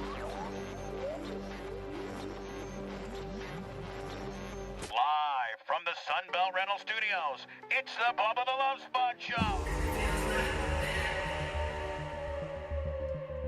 My next guest will be competing in the, which I think the NHRA Gator Nationals is the opening of the season. They always open in Gainesville. And I think was it Thursday, Friday, Saturday, and Sunday. Hopefully she's running on Sunday, because if you're running on Sunday, that means you're in the finals. Let's see if we can get a hold of her. Alexis, you there? Yep, I'm here. Can you see me? Barely. It's usually a little dark. You think as much money as you got, being like the second richest woman athlete in the world, you'd have a little bit better lighting system. Jesus. Seriously. That's better. Is that better? Now you can, okay. Yeah, that's a little better. A little bit better. A little bit better. Now, listen, I got to tell you, we might be your good luck because you appeared in studio back in 2013, and then you went on to have in 2014 your best year ever. Yes, that was our breakout year for sure. Yeah, I think that's got to think. Not long, no. And you were in the. Do you remember coming to the studio? Oh, I do. Yeah, that was fun. We had a great time. Really good interview. Thank you for that. And I can't believe it's been that long though. Wow. Well, you've been. Getting I old. mean, and you. Well, you're getting old, and you and we both have been through hell. Let's be honest. Now, come on. Yeah. I mean, I've had a. But it made us stronger. I've had a sex tape, and you've had a divorce, and it sucks. But hopefully we can both regroup and do well.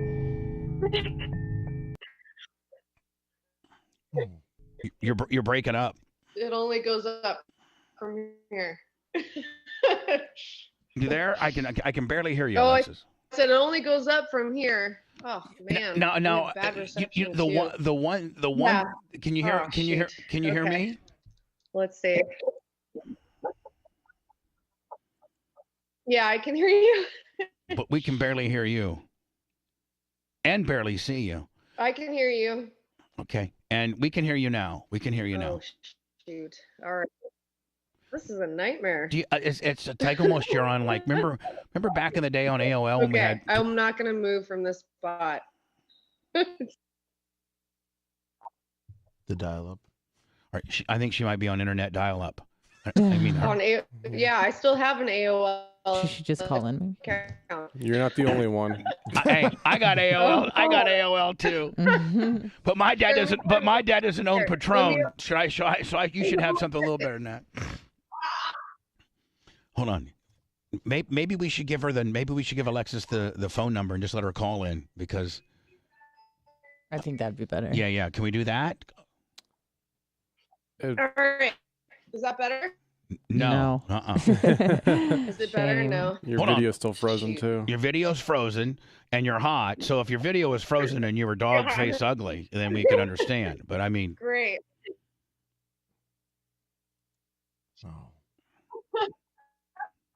I think she might be throwing a fit right now. Oh no. My PR girl is gonna kill me. All right. Now, right now, we got you locked in, but your video's frozen, no. but we can hear Should I try again? You want to try to reconnect? You want to try? Yeah, you want to try to reconnect? Okay. Alexa? Yeah. All right. Okay. All right. Try to reconnect with us. Yeah, let me try that. Do I hit end, Blitz? Do I hit end? Okay.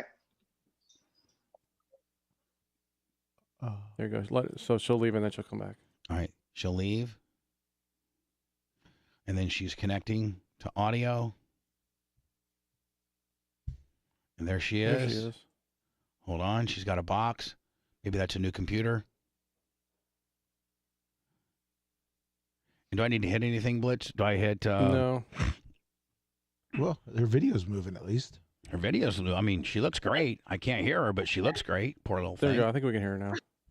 Can you hear me now? Yeah. I can hear you now. Yay! Oh, Let's great. hope. Okay, good. Let's hope that your ETAs are better than your internet connections this weekend. Okay. Thanks. Because right now you're redlining, you're red dotting all. I mean, you've done 5 false starts in a row.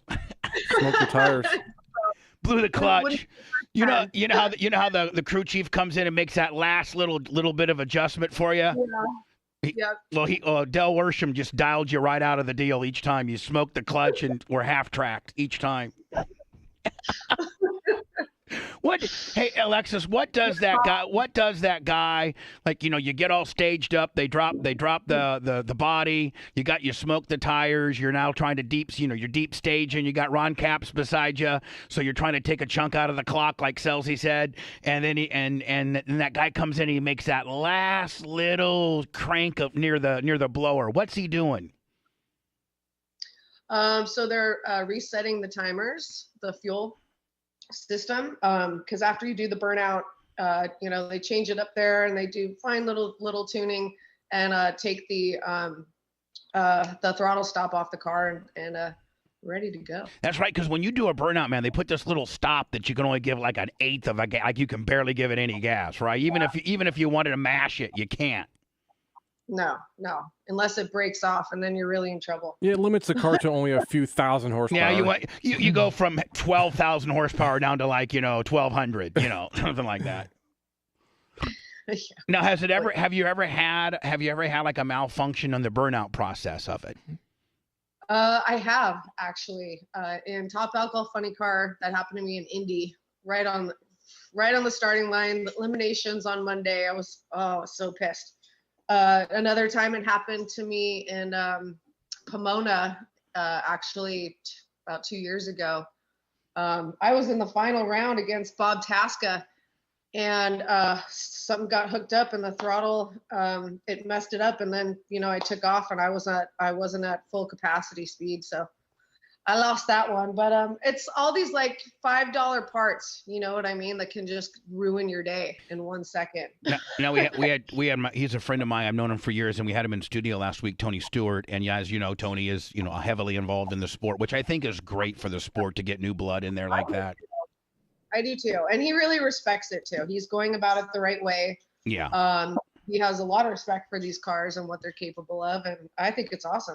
And let's not forget he's also married to a very good driver, and she probably says, "Listen, you need to slow it down a little bit. We're going to keep you slower than me for 3 or 4 years, and then you might be allowed to compete, maybe if I let you." Yeah, that's going to be hard. Are you and Leah are you and Leah close? Are you and Leah close? Yeah, I mean, I think when we both started out in the pro ranks, we were a little bit closer, but life happens, marriages happen, and you get kind of on your own path, and you kind of go your own ways. But yeah, we're friends. It's just it's hard sometimes, when you've got all sorts of stuff going on. Well, but there's only really, I think there's 3 major women in NHRA. They got you, they got Brittany, and they got Leah. And I know that I'm missing a couple, I think, but those are the 3 major ones that are competitive. Are the high profile ones, I think. Yeah, in Top Fuel and Funny Car. Yeah. What about Shirley Muldowney? Shirley, now don't you besmirch the great Shirley Muldowney. I'm not. She's the one that. Shirley Muldowney was the bomb. She's the first lady. Is she still around, and does she come around sometimes, Alexis? Yeah, all the time. All the time. She's 82. Now, how about Big? She's got her own group set up in the Midway, and she'll sign autographs and sell cool. sweatshirts and stuff. Yeah. How about Big Daddy? When Big Daddy comes around, is he also same thing, like royalty? Yeah. Oh, for sure. Yeah, but let's not forget, man. One of the greatest of all time still smashes the gas as good as the next one, and that's old ass John Force, man. You don't want to be going against him. He'll pull some kind of something out of his ass and beat you. I've beat him before too, so. But yeah, he's definitely the tough competitor. You go up against him, and it's like, I cut some of my best lights against John Force. I think he just makes you get up and go. He signed my license too. Oh, he did. He did. Yeah, my license, Del Worsham and John Force. That actually is like pretty honorable. Like, not everybody has John Force sign your license, Yeah.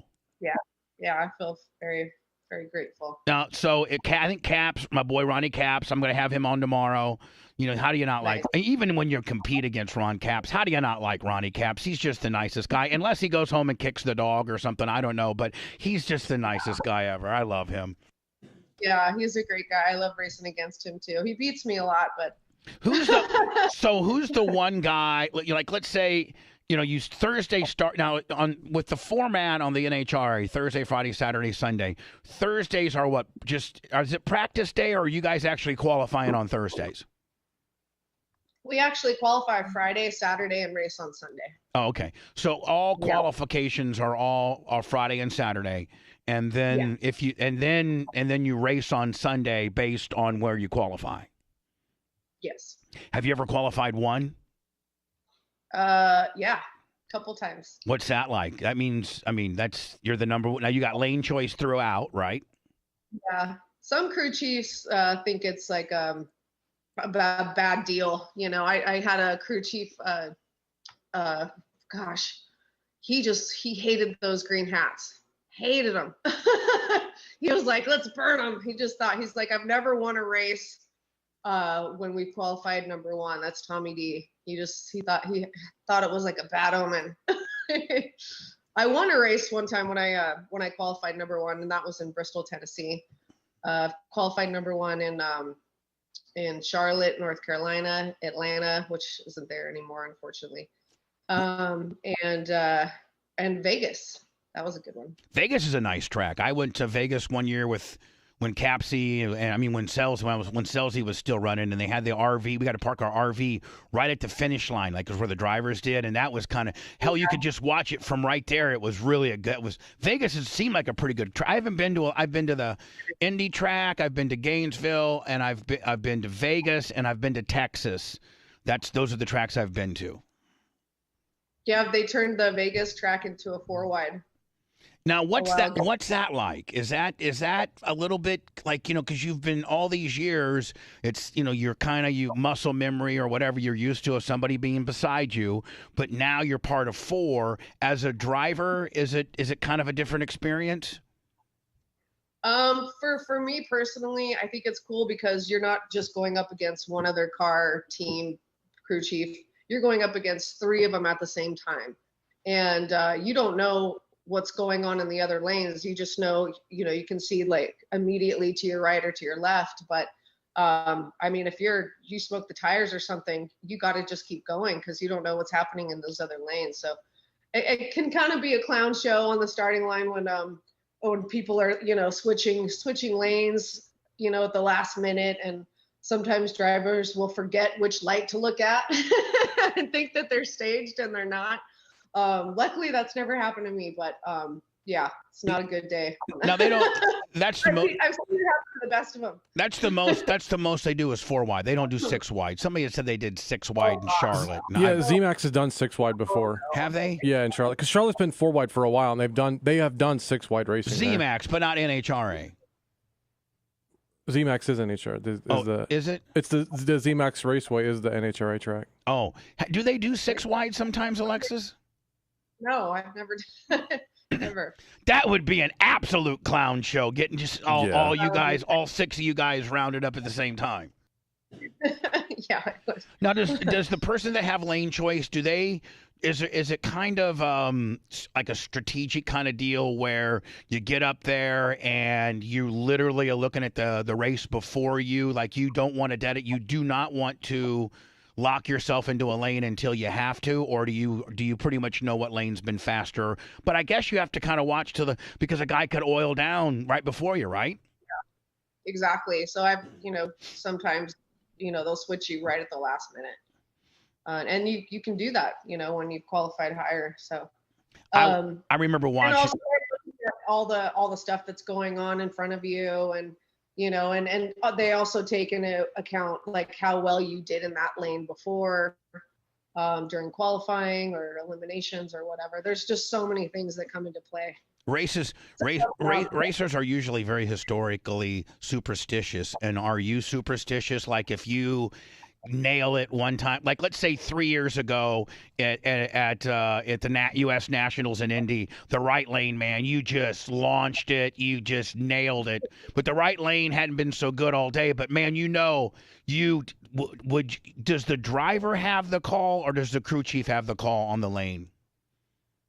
Crew chiefs, but they'll talk to me about it too. Will include me in the conversation and see like, are you good with that? Yo, yeah, for sure.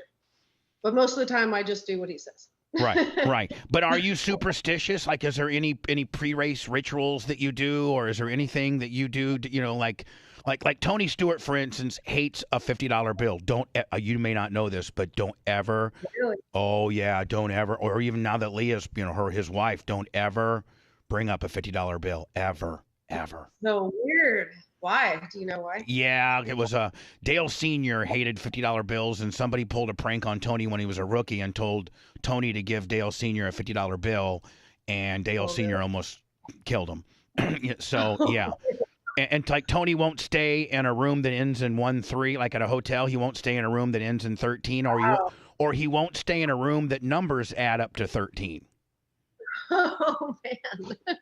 So 13 is like my dad's lucky number. He loves 13. Yeah, and if your dad's success rate has anything to do with 13, I'm sticking with 13 right now, buddy. I'm telling you that right now. It's the luckiest unlucky number for him. So like, what's your superstitions? So I started this when I started racing Top Alcohol Funny Car. I always put my right fire boot on first. And then when it's time to put my gloves on, I always start with my left hand. So I cannot. Right boot. I can't believe you said that, because when I used to drive sprint cars and late models, I always put my left glove on first. And a lot of times my crew, when I would be in the car, they would hand me my right glove just to test me, and I'd throw it right out of the car and say they knew that I would only put on my left glove. But that was kind of my only superstition was that. So you have the same thing, kind of. I do. Mm-hmm. Yep. And so this the beginning of the NHRA season is indeed the Gator Nationals, and is it? I mean, you guys have been off since what, October? Since November. Since November. Like the second weekend of November was Pomona, the finals.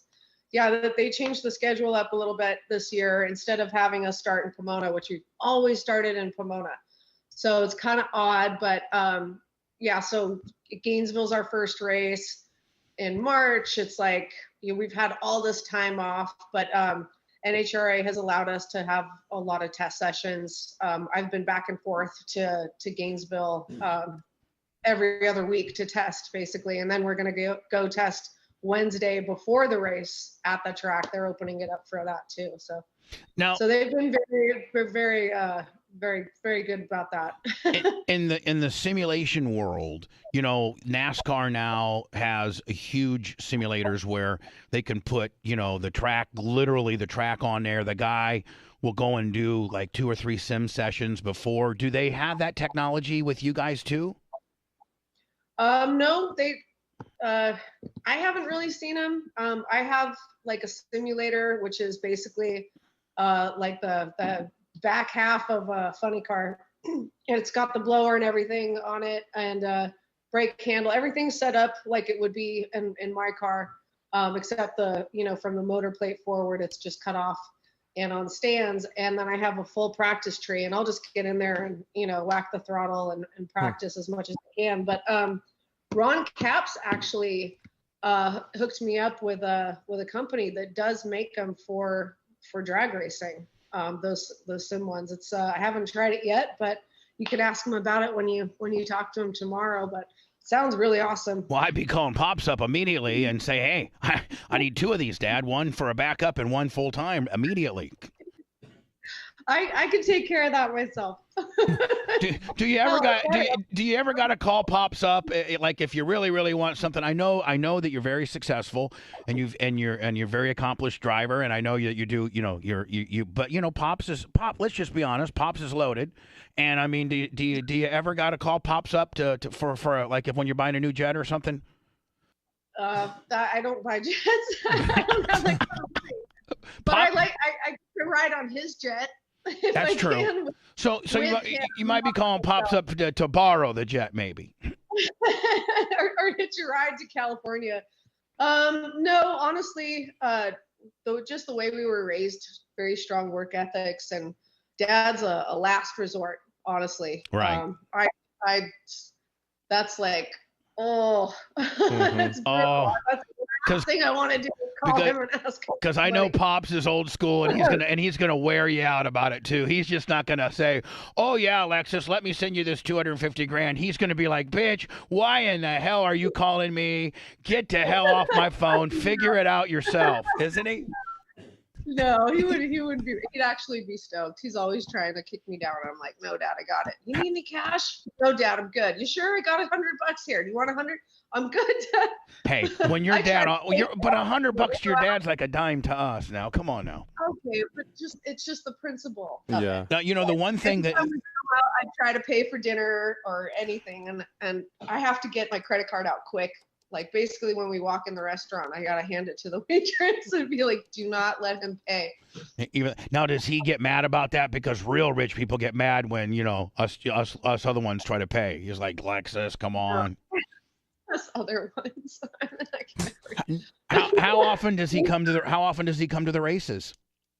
Well, last year he was really busy. He was traveling a lot, but he usually comes to about 3 or 4 races a year. Indy, Vegas, Pomona. I'm trying to get him to go to some other ones like Bristol, I think he'd like, or New Hampshire. But yeah, he usually does the big ones: Pomona, Vegas, and Indy. What's your favorite track? Oh, in Texas, Ennis. He's been to Ennis. What's your favorite track, Alexis? Bristol, Tennessee. That's a beautiful track too, right by the speedway, and it is a beautiful track. And so, on the other hand, what's your least favorite track? Oh, I don't know if I really have one. Oh, you do. You've had there's had to be some. Let's see. I don't know. Atlanta was kind of tough. Just the track itself would give me the blues. It was just hard, you know.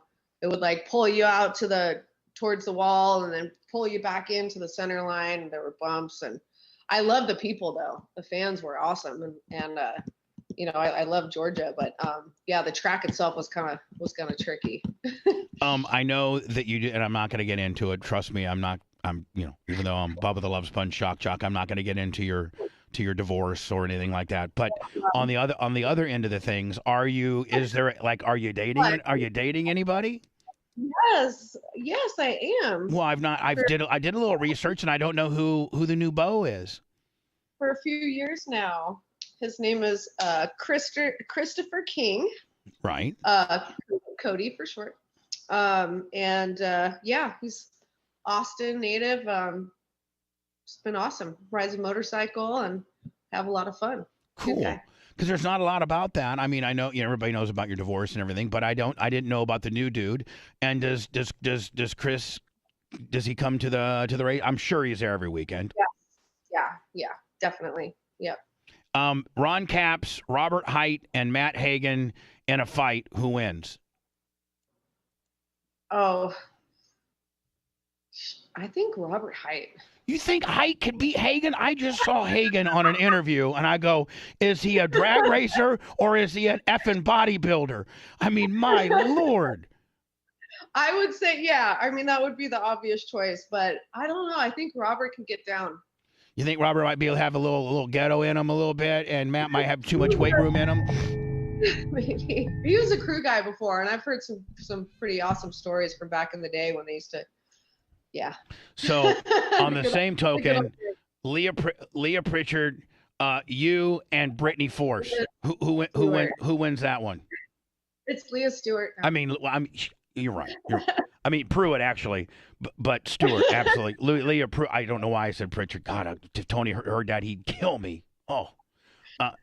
Leah Stewart, Brittany Force, and you, all in a, you know, we went out drinking one night, and we're going to have a real modern-day cat fight. Who wins that one? Me. Yeah. I think I would have to agree. Hands down. Yeah. Sorry, girls. Now you're driving. I love you, but... You're driving the Supra again this year, right?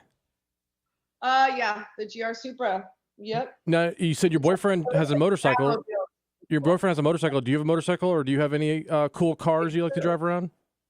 I sure do. I collect cars and motorcycles. Oh, hold on. We're big into car collection. What kind? Tell us your car collection right now. I have a 1959 Impala. Oh. 2-door hardtop. It's all black with like this beautiful turquoise interior, all original. Just badass. I have a 67 Chevelle SS. I have a 1972 Mercedes. What else? Oh, motorcycles. I have a Dyna. I have a XR 1200, and I have a what's that one? It's a shovelhead chopper. And I also have a 1952 BMW. Got some. Oh, and a Ducati Monster. How about car-wise? Anything super exotic and new? Yeah, kind of. I've got the new the Toyota Sequoia TRD Pro Edition. Yeah, nice. But that's TRD. You know, that's I'm a big slinging driver Toyota sponsor. That's not, you know, like, do you got a Ferrari or a Bugatti or anything like that? God no, Bugattis. Every time you drive one of those things, you got to spend like $2,000 on it. Do an oil change. It's just not. My dad doesn't even have one of those. It's like he said, it's just not worth it. What's Dad's daily driver? He loves his G-Wagon. Oh yeah. He loves the G-Wagon. Yeah. So AMG G-Wagon. Yep. So who's the one guy you draw that you're like, oh God. You know, like I got my work cut. Is it Force? Is it Caps? You know, is it Cruz? Who's that one guy you're like, oh man?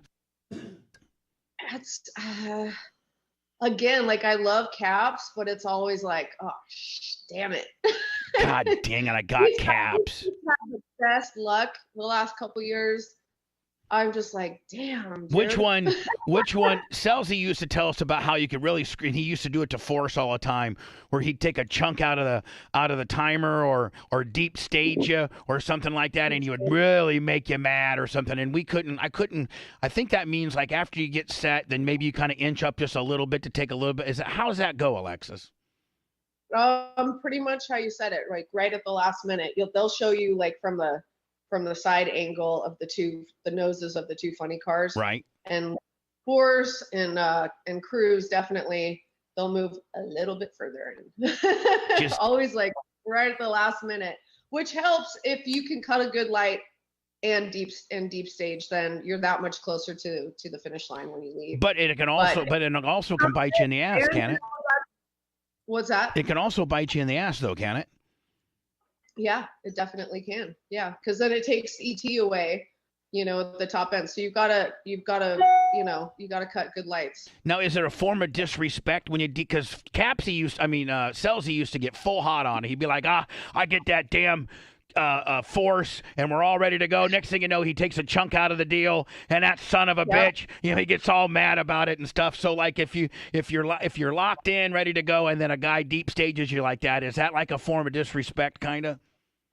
It pisses a lot of people off. For me, it's just the way, it's not personal. It's just business, man. If that's how you win and you want to get an edge, then more power to you. But I don't trust myself going in deep like that. I rather have a shallow stage and a good light. So then you give that, run to your crew chiefs and you don't take away from that. But it's really important in qualifying to stage shallow. But during eliminations, it's like, unless you're worried about getting lane choice. And who are the guys? Who are the ones that have the reputation of being the deep stagers? Would it be like a Caps, Cruz, John Force? John Force and Cruz for sure. Those two, the two old timers. Hey, they both won championships. So. Oh, and John has won. John has won a lot of them, man. He has won a lot of them. So listen, one, thank you so much. Again, the NHRA Gator Nationals Thursday, Friday, Saturday, and Sunday. Alexis will be there. Everybody will be there. Hagan will be there. Height, Caps, Force. You're going to be there. We're going to be there. Obviously, we're going to be there. We'll be there. Yeah, we're going to be there. So when I come up and say hi, to you, don't act like you don't know who Bubba the Love Sponge is, okay? I don't do that. Because you've been on my show too. You've been on my show 2 times now. I know. I'm honored. And I feel honored too. And I'm very good luck because the last time you're on my show, you went on to have 2014. I mean, if you could replicate 14, you would be. I mean, would you not be the happiest bitch ever if you could like put some 14 together? Oh yeah. For sure. I mean, if you had a year like 14, you'd be in the running for the championship. I was. We were second going into Chicago. Yeah. It was pretty great. That was the highest we had ever been, and then just kind of fell off. But us, I got to tell you this. What if you happen to win the Gator Nationals? Then I guarantee you, before every NHRA, you'll be calling the show, begging for some airtime. I promise you. I'll be sharing my tequila with you in the winner's circle. If you win, bitch, I better get a free bottle of Patron at least. Come on now. Work with me.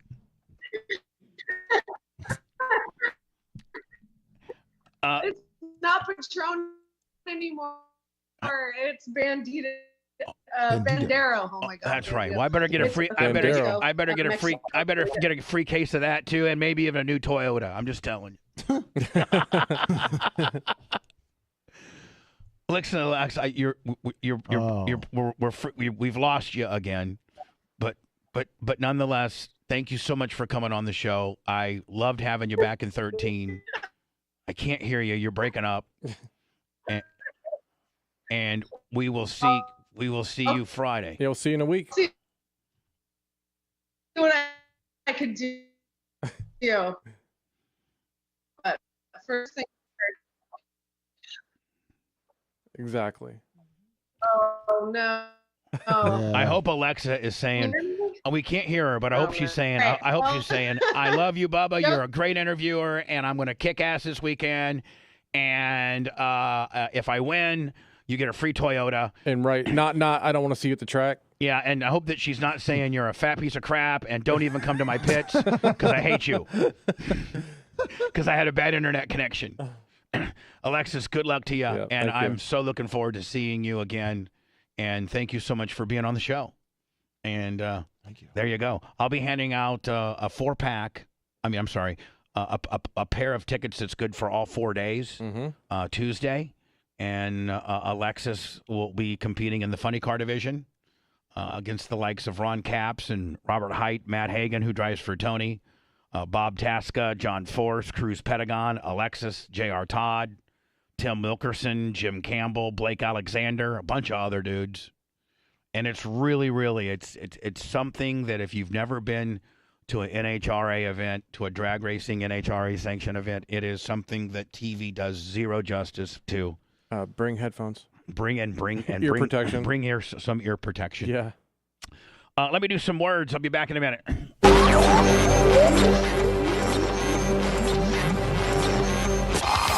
Bubba Radio Network will return after this. We got to get that air check for the guy. Oh, the end there, right there. Well, we can just get the audio portion of that we send Joshua. Oh, okay, I got you. Joshua?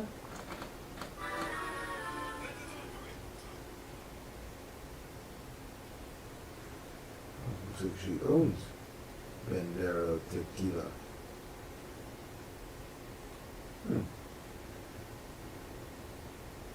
Interesting. Yeah, I guess being in the tequila business isn't too bad.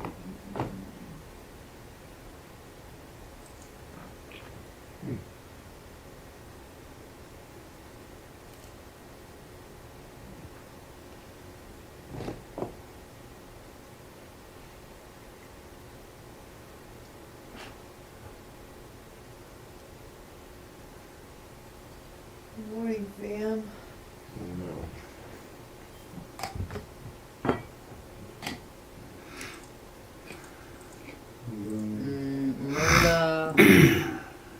Trial update. Judge is removing a juror due to talking outside court. I don't know how. It's like a...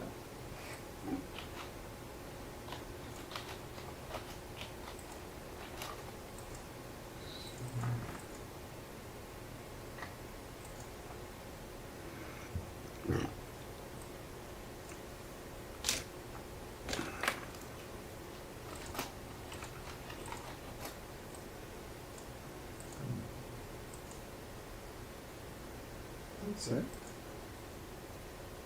Do you see anything about that? What? I didn't hear you.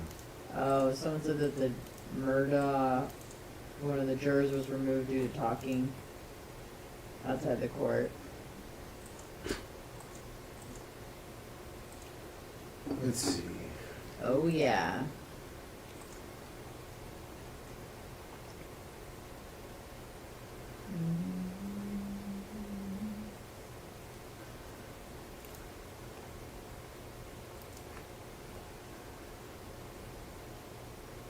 Oh, it says it right there. Duh. It's live. That's why it's hard for me. I need to watch the rest of that documentary.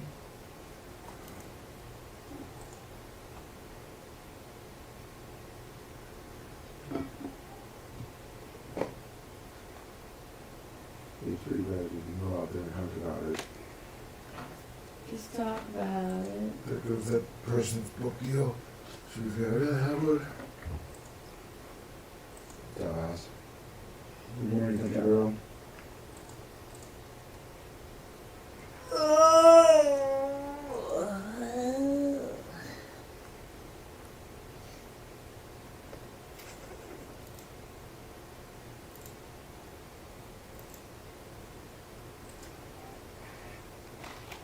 Yeah, exactly. Penalty clicks. People are there.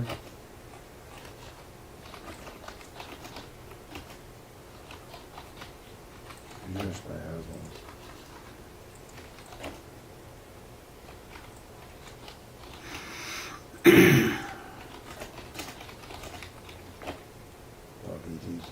she hasn't.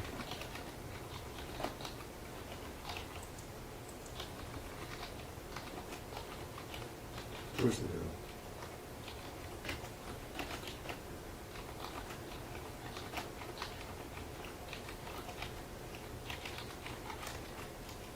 Is that what she said with me?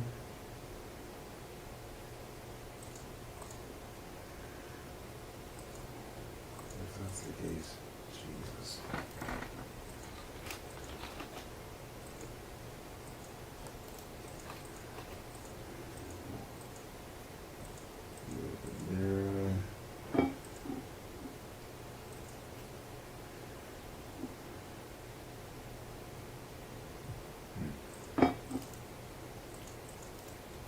Murder.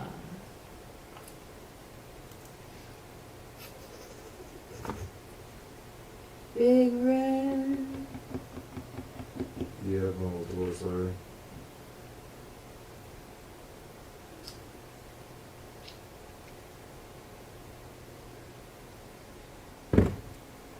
Oh, SpaghettiOs. What's that, Gary? The Care Bear. Gary the Cantrell. Is that a Big Red? Gary the Cantrell. Thank you, Big Red. You are awesome. Hey, thanks.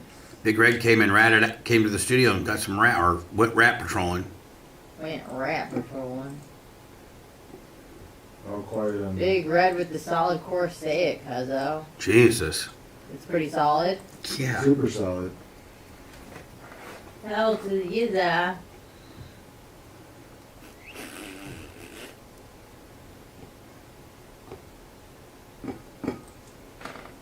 First, they don't want to talk about that.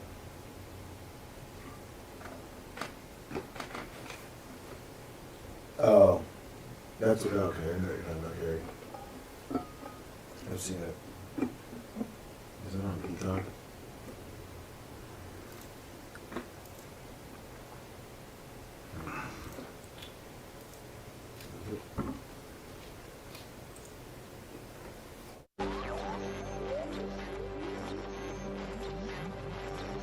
Live from the Sunbelt Rental Studios, it's the Bubba the Love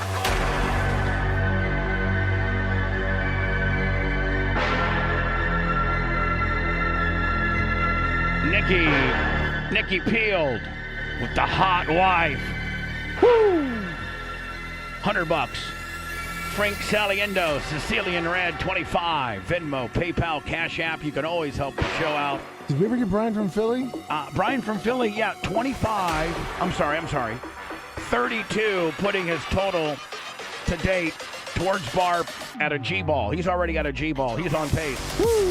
Thank you, Brian from Philly. Love you. I think I'm going to be responsible and be out. What? By 54 or 55, which makes the affiliates super happy. Last note, Justin Bieber, straight from the $200 million sale of his music catalog, has now canceled his remaining tour of 2023. And they say that he probably won't tour again for a very long time. Think he's done, he's done. No, I don't think he's done, he's done. I think he's got his $200 million, which you can have fun with for a long time. Yeah, he's got that face paralysis deal. Yeah, he's got that going on. But, you know, if Dan was his friend, Dan had that thing fixed right on up now, didn't he? Of course. We're going to do an after show. It'll be a quick one. And that'll be available only on our podcast. Which, Blitz, I'll put a link up on our Facebook for people to go see that. It'll post right at noon. Perfect. And then tomorrow, Blummel, as an after show, will be live on Facebook and YouTube. Yep. Right? And sometimes Blitz repurposes that on podcasting as well. I do. We'll see you guys at noon, hopefully today, as you go get our podcast. Have a great one. At home.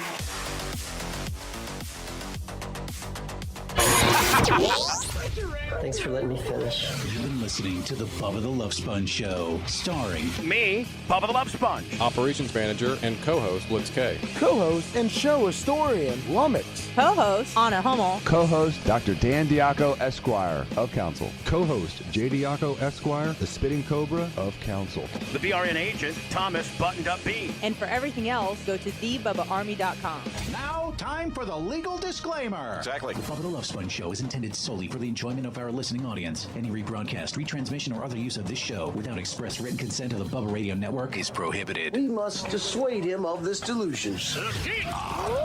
Until next time, always remember. I'll repeat hello.